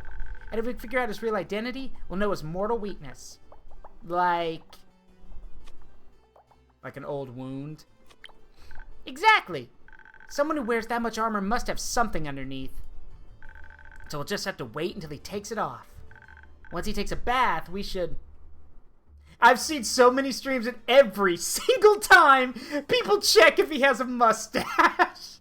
Yeah, well, you can't twirl it, but yeah, he's got one, all right. So dastardly evil-looking face. Actually, I don't think this is a good idea after all. Still, Carolyn always said the more you know about your opponent, the easier the victory. But this guy's like a ghost. No one had seen hide nor hair of him before all this started. And here I thought armor like that would have made him super recognizable with the flowers and all. I did look up what some of them may mean, the ones Clay was able to identify. They're petunias and marigold, which symbolize resentment, anger, grief, and mourning. So that told me absolutely nothing, beside that he's a bad guy with some big feelings about the world. Duh. Then I got an idea. What about other well-known necromancers? Maybe we have a repeat offender on our hands. No one really seemed to fit, though. I was really, really close to ripping my fur out. But then I remembered all the stuff about the sigils. There actually was a necromancer that died when the portals opened. So I dug that file out of my pile, and yes! If that creation of the portals broke a sigil, then that can't just be a coincidence. Therefore, the necromancer from back then must have faked their death and rebranded themselves as the mustache-twirling, green-armored bad guy that we're facing now. Shouldn't you be doing that pointing thing now? I'm just not feeling it, Innkeeper. I know it doesn't add up, okay? I'm sorry, Archie. This isn't the revelation of truth that it should be. When you write your book, the detective should definitely be pointing at something. Pointing!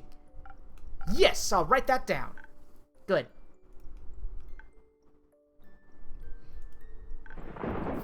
Fuck! Whoa! Can't believe we couldn't find anything. Melly, language, you're 10.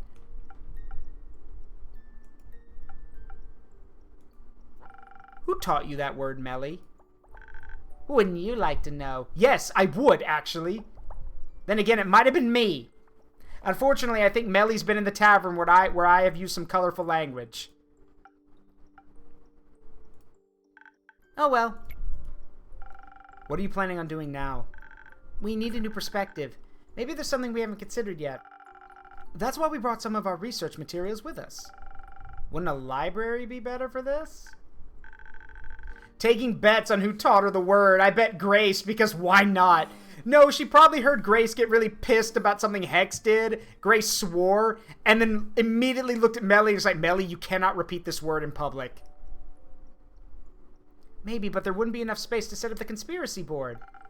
You brought the board here? Yep. Thanks for letting us set up here. Okay, I'll be in the back. Bye. I hope that it's okay for us to take up some of your space. It's fine, Archie. You can go ahead. Much appreciated, innkeeper. Una? Well, don't you look chipper. It's good to see you too, Una. Yeah, you can spare me the pleasantries. Long day? Nah, I was just never really into all this research mumbo-jumbo. I was surprised when I heard you volunteered for the research group. Well, I was surprised when I heard you volunteered for it. Pfft, your info gathering game's getting weak, Innkeep. I just chose the activity that's the least hassle. Too much exercise isn't good for the retirement spirit. But I don't need to tell you that, do I? Before you get another word out of me, though, I'm gonna need to get my energy back. That whole frantic research atmosphere really tired me out. Something to bring your strength back. Got it.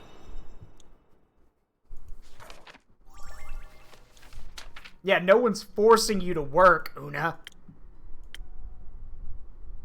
Well, thankfully, I got the perfect thing to get your strength back up. I got you. I'll knock her on her ass.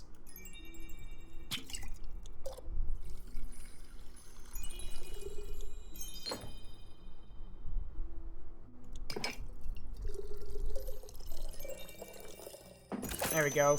A little bit of coffee now. People asked if you can date her, but why?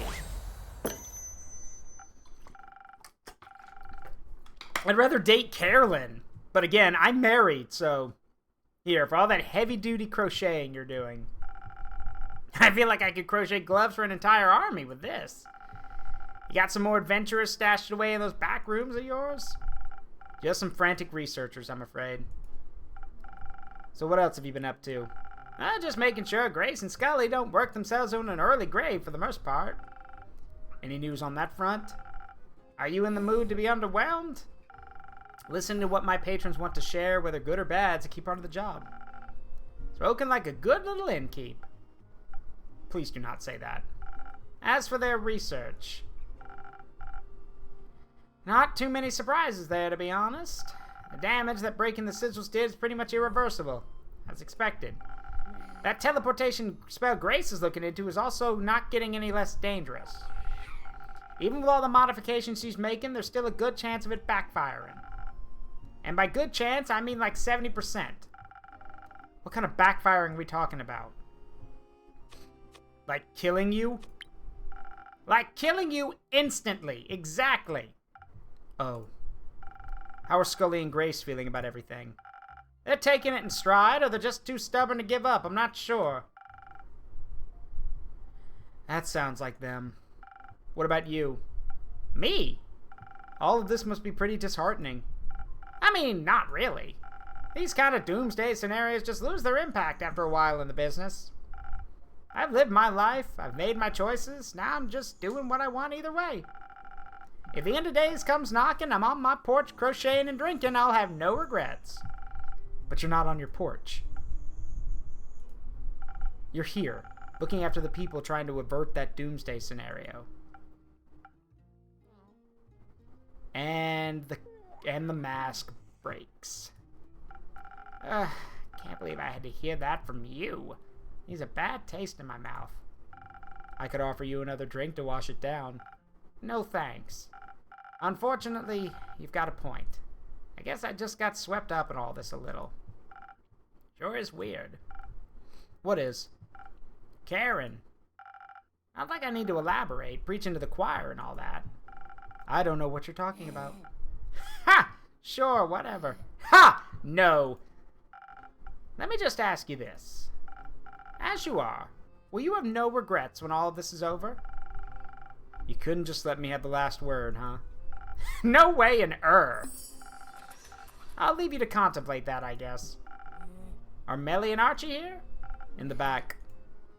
I'll go see if the youngins need some company.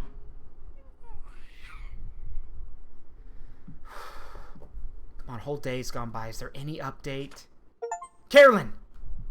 Guys, please, good news. Please. Greetings. Good mythical afternoon, adventurers. Good afternoon, innkeeper. Hi, Baya. Does this afternoon seem mythical to you? It seems wet. Sorry about that. We didn't have much time to dry off before coming here. Oh, no, no! What? Carolyn, you're soaking wet and you came... Oh, my God. Carolyn, you're soaking wet and you came into the tavern. You're gonna... Now the whole tavern's gonna smell like wet dog. Great. Thanks, Carolyn. Thanks. Oh, boy.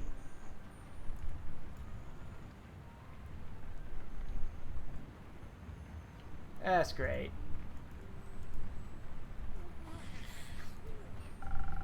Floorboards should be able to endure it just this once. It's okay if you want to leave now, Baya. We all made it back safe. Okay. But please keep the blankets. I could make some soup. We should be good for now. Thanks, Baya. Where are you headed, Baya? The swamp. I want to talk to my friends. I see. Goodbye. Let a tree know if you need any more help. I will come. Stay safe, Baya.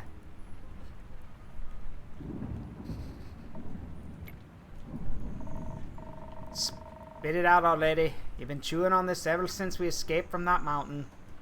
It's just... I feel bad, alright? So... That doesn't sound too good.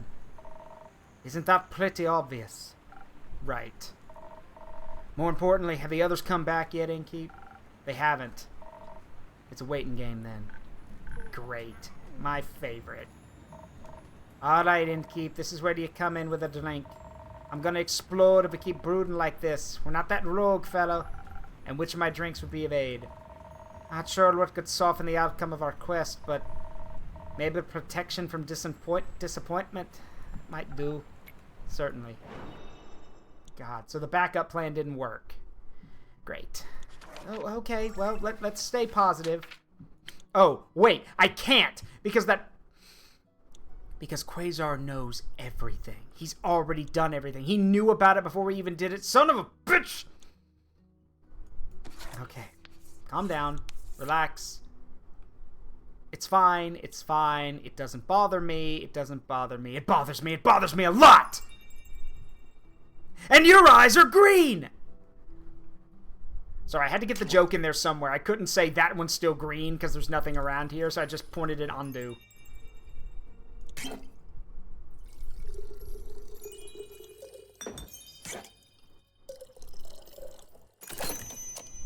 One steel tonic.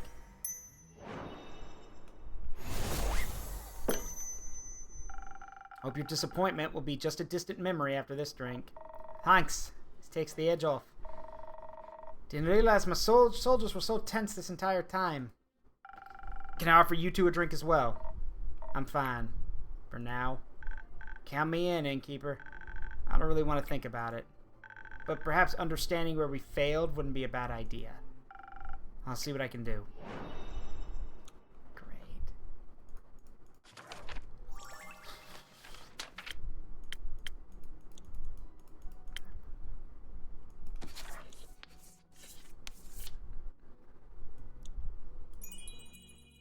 One shot of intelligence.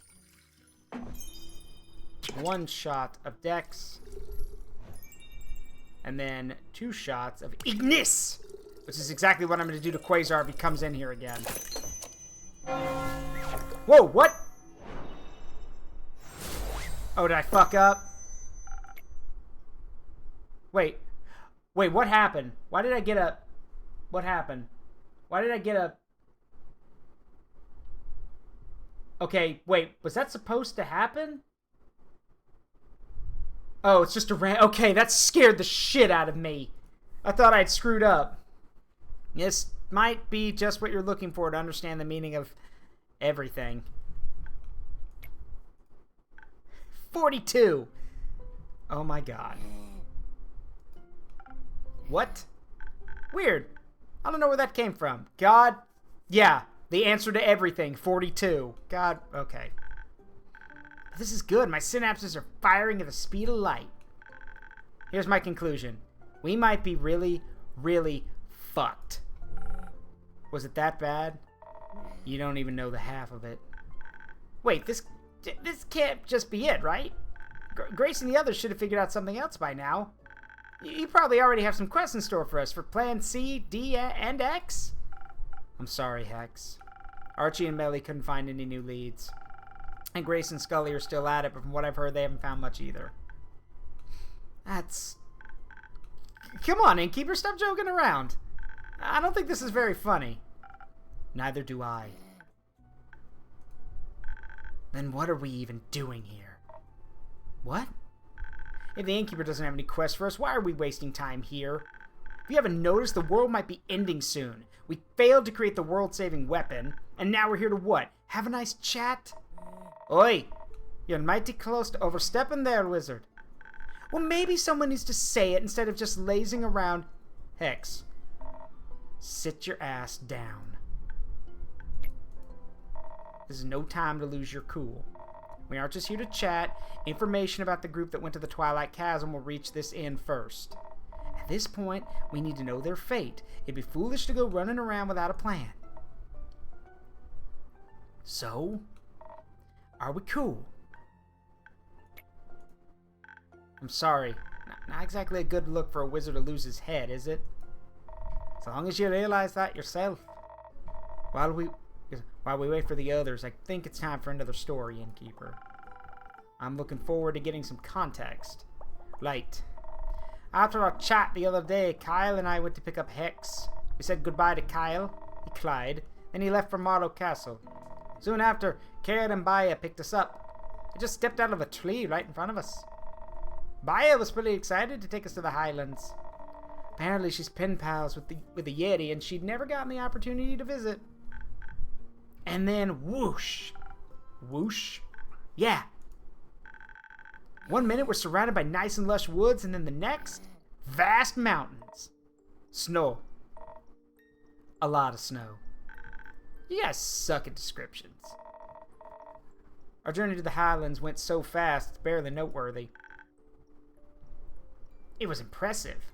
I mean, sure, evocation's obviously the superior school of magic. Hey, you shut the hell up. I'm a divination guy. You shut the hell up. Yeah. Ooh, looky. I can throw fireballs. Ooh, look. I can throw lightning bolts. I can see the future. With divination, I can see the future and change fate. Like, if I'm going to play a wizard, I'm playing a divination wizard.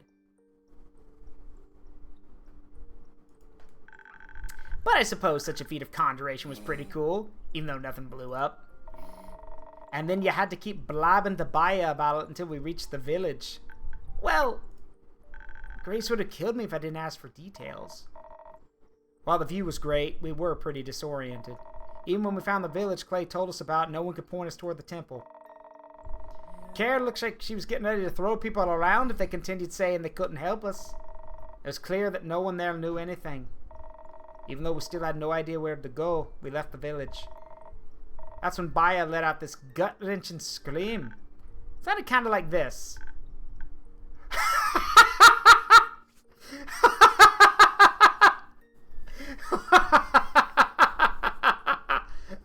Yeah? Yeah, that's a good description!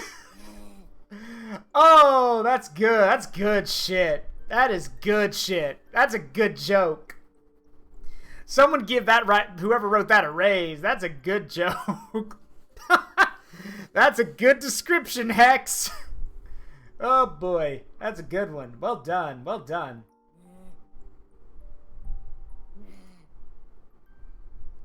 How would you?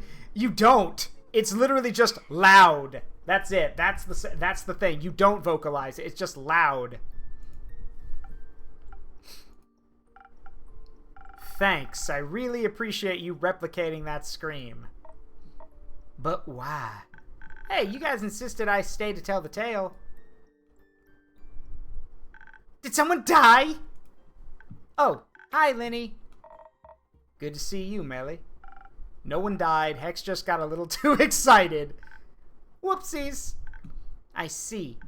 Well, make sure not to scream like that anymore, or no one will know when you really need a detective on the scene. After all, you don't want to be the next boy who cried detective. I'll keep that in mind. I'll go back to the board then.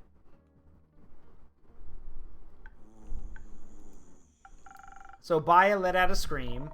We had no idea why she did, but before she could explain, we heard some loud footsteps approaching. It was hard to see with the heavy snowfall, but a huge silhouette was making its way toward us. Care almost tore into it as soon as it was close. Before we knew it, Baya rushed forward. I almost attacked Baya's pen pal. You actually met the abominable Yeti? Really nice fellow. Also put it good with directions. Pointed us toward the temple. When they did, I noticed their well-crafted ring made of something like opal. Couldn't help but ask them about it. Turns out they got it from the temple. They really got the Yeti talking. We learned a lot about the temple's jewelry-making business. And how anyone approaching the stronghold unannounced would be seen as an enemy. Which is a horrible way to run a business. The Yeti explains that only a select group of trusted people are allowed on the premises. They didn't want to help us get in, though. Something about getting their jewelry buying rights revoked. But at least we knew the way. And soon, with the invisibility finally kicking in, we saw it before us. Lo and behold, the Temple of the flame of Leviathan is kept. Sounds blasphemous. The trek up there was brutal. It was so much walking, I thought my feet were going to fall off. It wasn't so bad, really. The winding path looked nice with all that sparkling snow. It's easy for you to say. You just vaulted right over all that rubble. Guess we did get to the gate eventually. It was closed, of course. Gigantic wet slab of stone in weathered condition. If there's one thing I know about this sort of thing, it's that gates like this one are super inconvenient. Good thing we didn't want to waltz in through the main gate anyway. Not with the invisibility effect from your drink still active. We started to check for any other points of entry.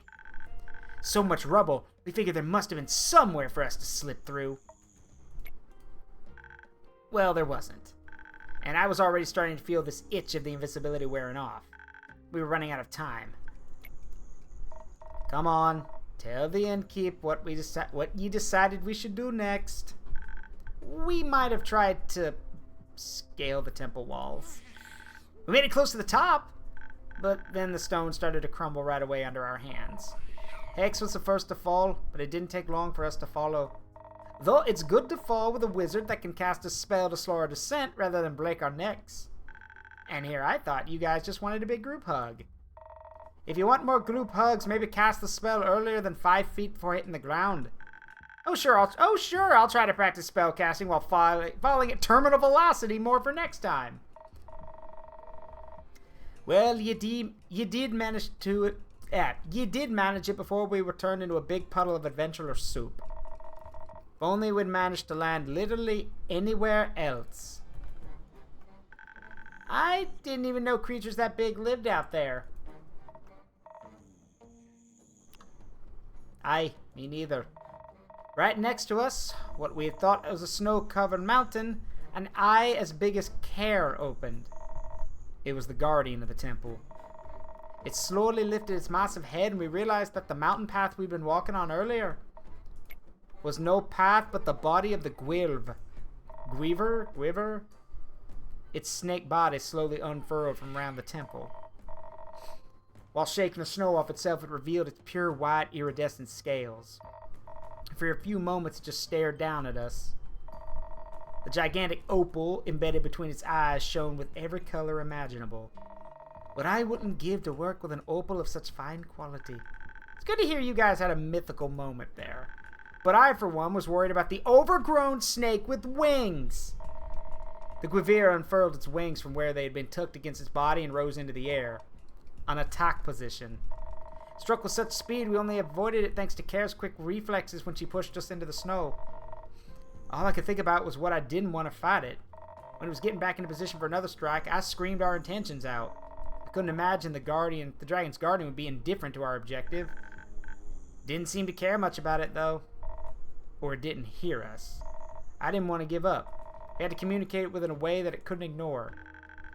So we choreographed an expressionist dance. No, not really. But that would have been a lot funnier.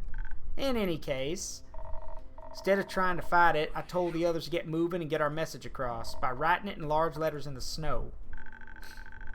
Ever tried to stomp out letters while a giant reptile's attacking you, innkeeper? Heck of a core workout.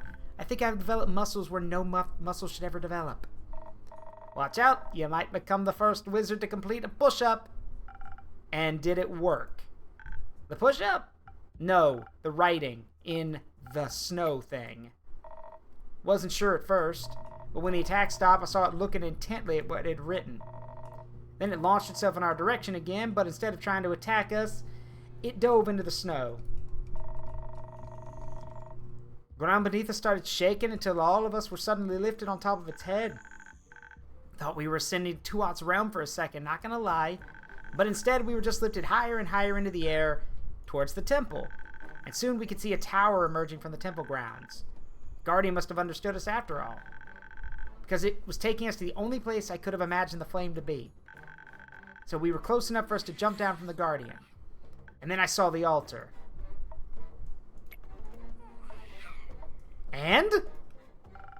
What did you see? That's the thing.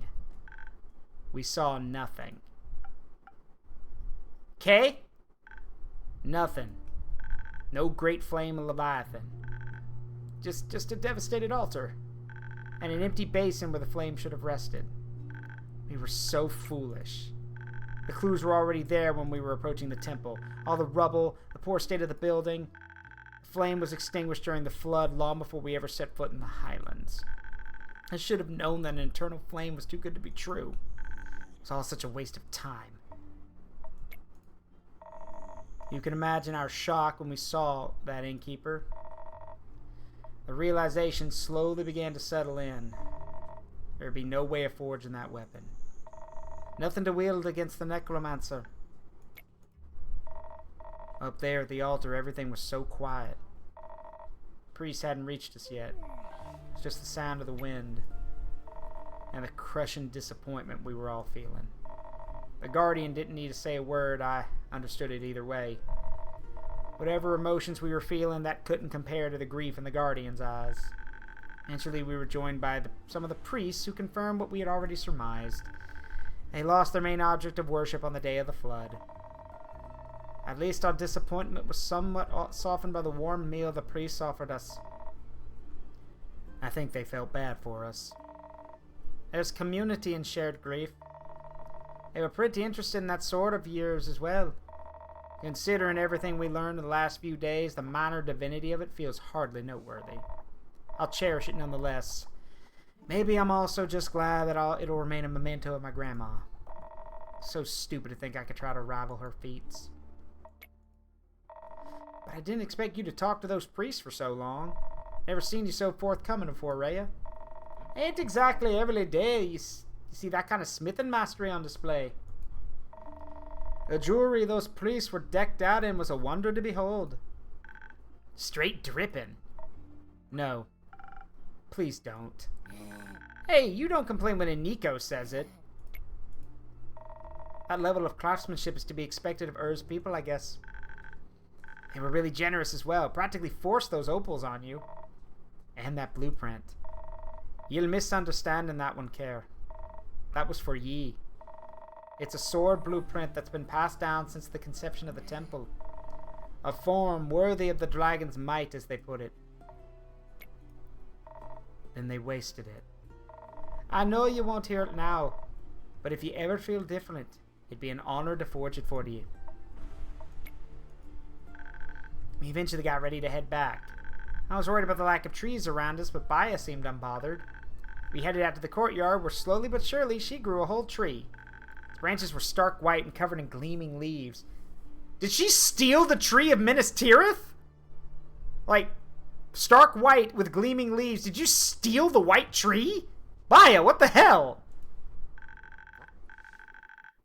I asked her afterwards what kind of tree it was, but she just replied that it was a dream of the soil. Don't know what that meant. That means the soil really likes Lord of the Rings stuff. The police looked very touched by its appearance, but we needed to be on our way. So into the tree we went. We stopped by Baya's and then headed over here. So that's that. Never had such a depressing walk back to the tavern. Quit your yapping. You were going on and on about all this all the way over here too. It's easy for you to say. After all, you got those gems. Great for your stupid competition. Some of us were a bit put off by the quest failing. Why don't you just come out and say what your problem is? My problem is that you're acting like everything's fine.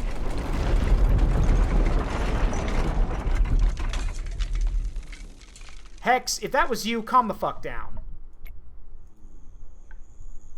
Okay, it wasn't you. Never mind. I apologize.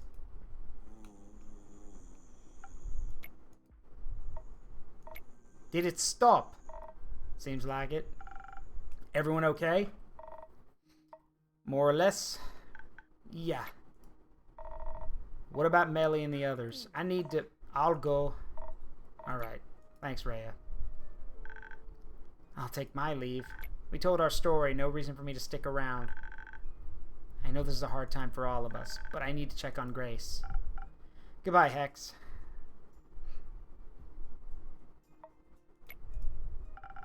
It's getting late. There's always a room for you upstairs if you get tired, Len. It's fine. I'll keep you company. Things must be really dire if you're offering that. What do they say? Desperate times call for desperate measures? Oh no. Welcome back. Oh no. Keep it. Okay.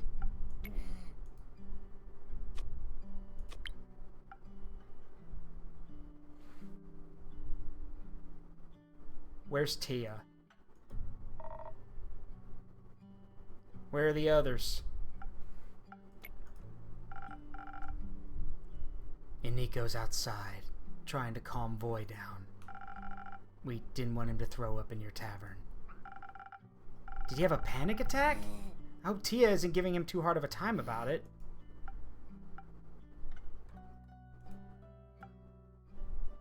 Where is she? Where is she? She isn't. Right? No. Where is she then?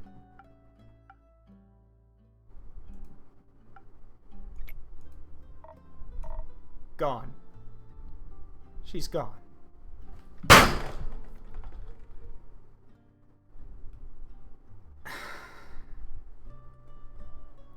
Fuck!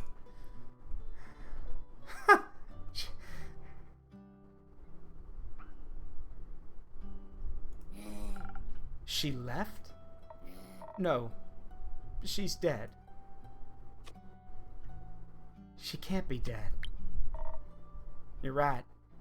She's way too stubborn to die. Well, she did. I'm sorry, that's awful. Yeah, you don't have to tell us that. Is anyone else? No. We got away before anyone else went down. That's good. What about Fable? Did you see them there? In the chasm, maybe? No. We didn't find them, though. What? I found a bunch of broken arrows not too far from the portal. They were all engraved with pretty flowers. I think they were there. They just didn't come back. I hope they're okay. Maybe with a drink. Maybe with a drink they would have been maybe with a drink they would have been okay. You shut the fuck up! You don't get to say that to me! You do not get to say that to me. Ever. Never. Don't you dare say that to me. I have not slept for days. You don't get to come in here. I don't care what happened. I'm sorry she's gone, Clay, but you don't get to put that on me. Don't ever say that to me again.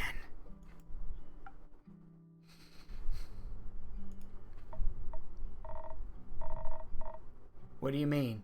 You didn't make him a drink innkeep? We had a bit of a fight. So you willfully endangered them. I had hoped it would stop them from going. Nothing could ever stop Fable from helping people, you idiot! I realize that now. You should thank the dragons I care more about my friend's eardrums than I care about yelling at you. Go ahead! Yell at me!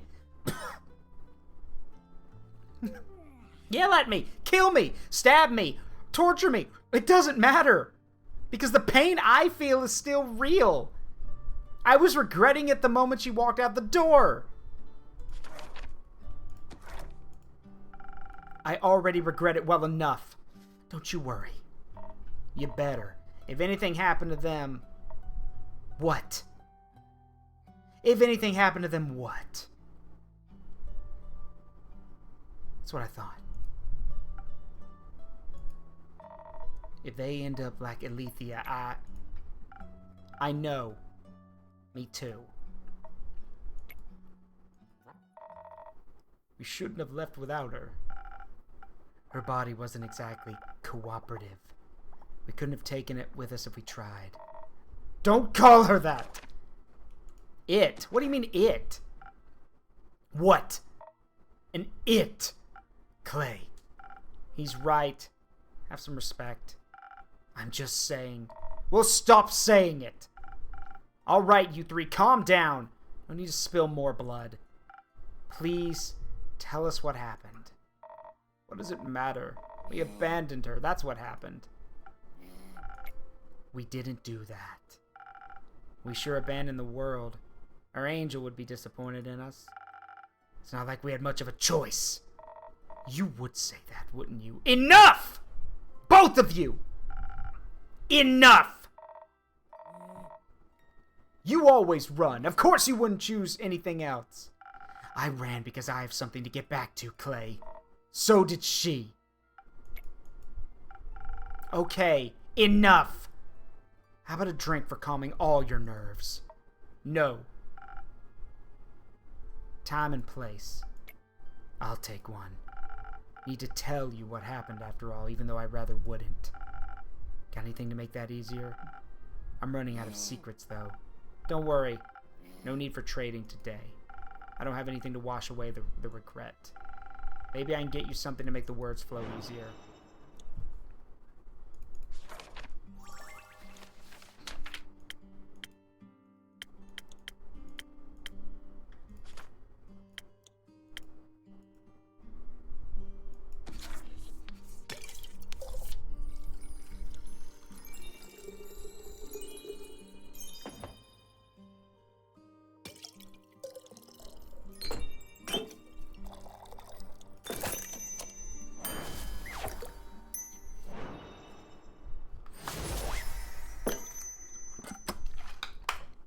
Here. Thanks for this little taste of normalcy. So I don't really know what to ask. Did you stop him? No. Oh. He was faster than us somehow. Melly and Baya drew us a map to the portal so we could get there quickly, but when we arrived, we found a note stapled to a tree. It read, "If you value your lives, go home." He knew you were coming. Apparently, Jade and Tia argued about what to do, but we didn't exactly have a lot of options. So we went after him, right into the Twilight Chasm. It was... Calling it the Realm of Nightmares seemed like an understatement in retrospect. Wouldn't have made it without Voy. And Tia's light. And Tia's light. And Tia's light. We ran into the Necromancer on his way back. Didn't even catch him before he got to Ur. He looked unharmed. It's ridiculous how easy it must have been for him. In his hands, he held an axe shaped like a dragon's talon, pulsating with magical energy. It was smaller than I thought it would be. Magic weapons tend to be size adjustable. Oh, right. Maybe we would have stood a chance if we hadn't walked right into a cluster of nightmare creatures. I thought maybe they'd be a good distraction for him too, but the necromancer called on them for aid in the chasm's tongue. Voice said he promised them freedom and endless nightmares. And just like that, they sided with him, and we were up against a necromancer, a god's axe, and a horde of monsters. We thought we were faster than even his new army. So we quickly cornered them and thought we would stand a fighting chance, but that magic shit cast some sort of slow spell on us. Not even one round in, and we're reduced to our normal speed. At least we still had some defense. Tia was right. It helped protect us against a lot of blows we might not have survived otherwise. But we were still losing ground, not to mention the battle. He pushed us back toward the edge of the Twilight Chasm and the portal we'd entered from.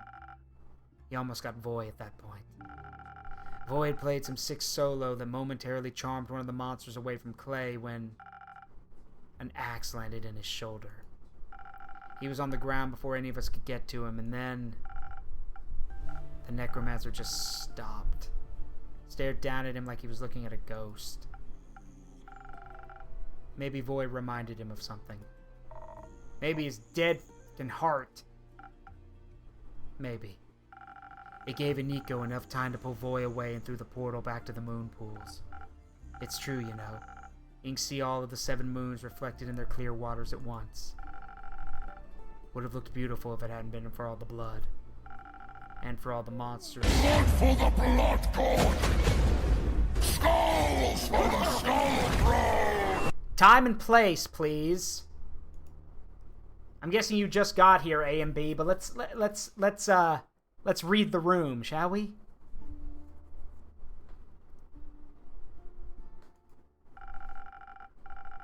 We were trying to cut them down, but every time we killed one, he would just bring them back. Over and over and over again. And then Clay found an opening. He cut down 4 creatures at once and got through to the necromancer, who was preoccupied with resurrecting a fallen giant. Should have been an easy hit, but Clay got reckless. That's when I saw the necromancer smile, saw him notice Clay approaching. I tried to call out, but I wasn't fast enough. Just when Clay got within reach, the necromancer swung out with his axe, and it should have, killed me.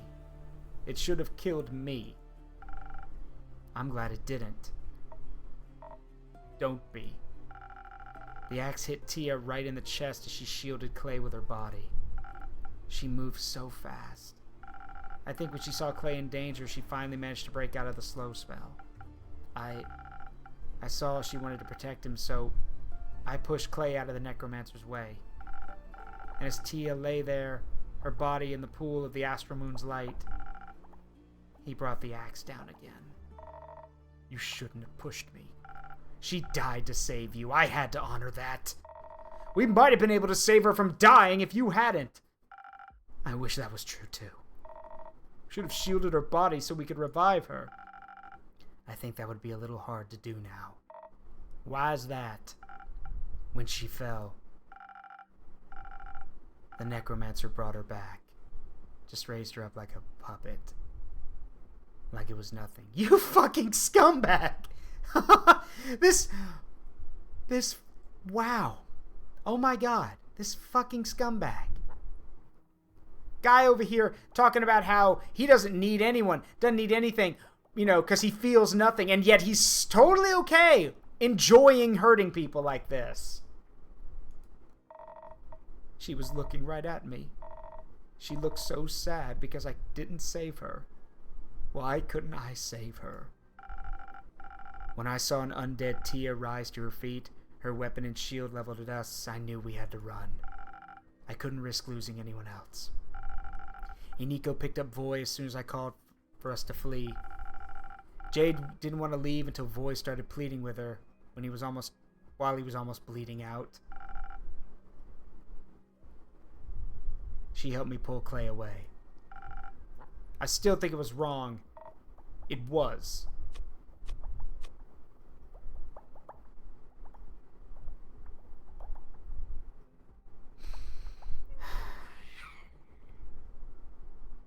It wasn't. Dave made the right choice. There would have been no point in losing you all too. Agreed. At least y'all got to live. After that, we made our way back here. We didn't know where else to go. I'm glad you all made it back, but I'm sorry you had to go through all that. Why did we have to? Why didn't Cassiopeia save us? Save her! The dragons are neutral. The dragons are shit! Sure are. The real fucker's the madman who killed her.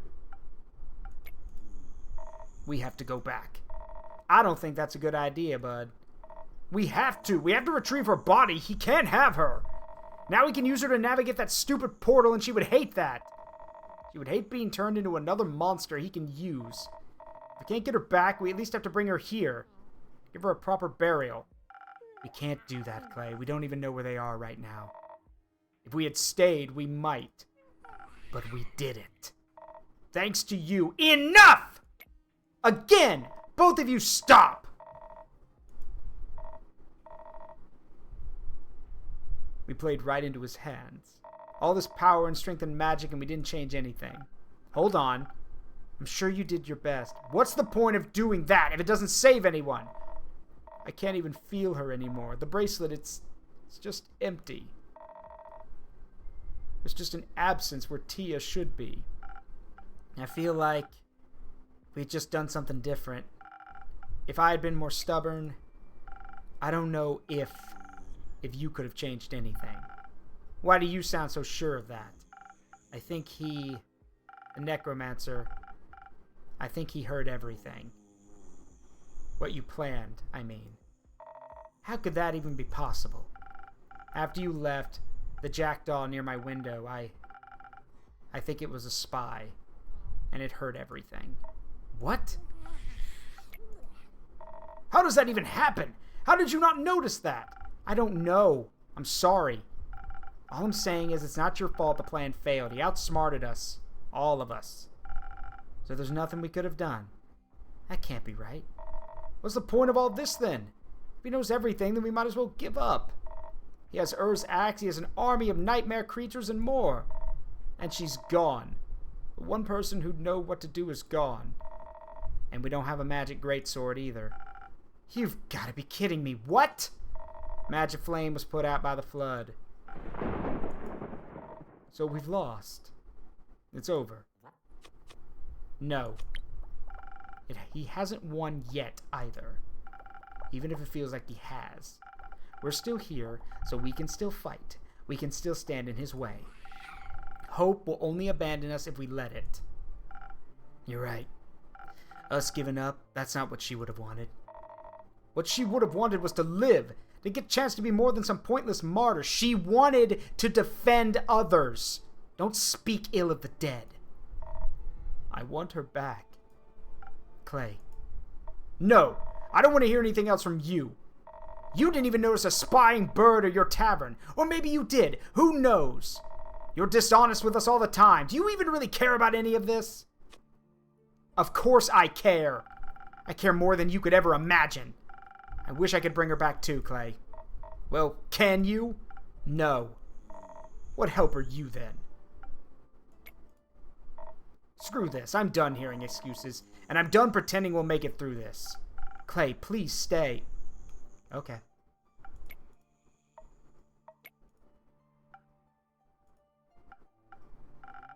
Can I have one of those drinks now? Don't want to go after him? If I was him, I'd kill all of us, so no.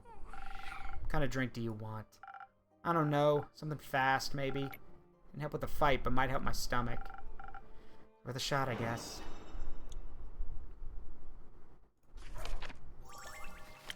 Finally get to make this.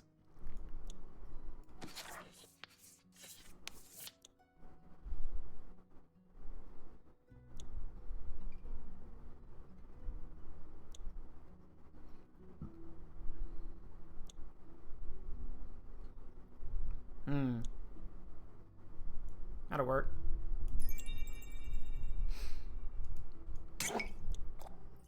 One shot of intelligence. One shot of con.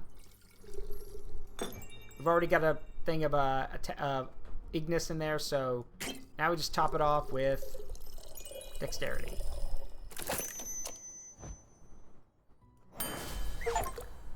Yeah, Drink Master makes every drink in the game at least once. Fast and quick. Just how I like it. What kind of drinks did she like? Defense all the way. Adds up.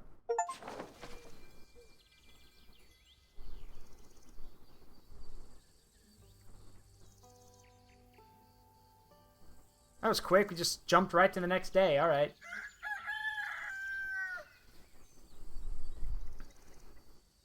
Oh, we stayed up all night talking.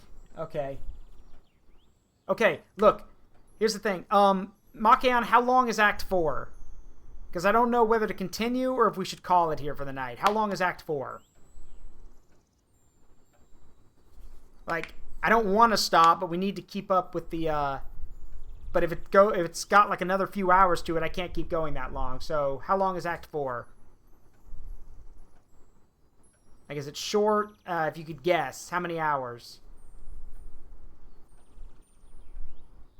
An hour at least.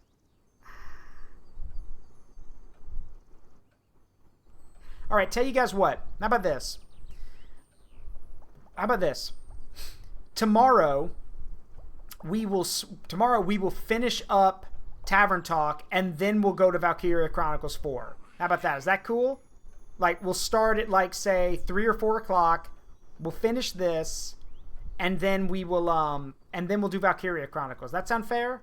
I think that's fair.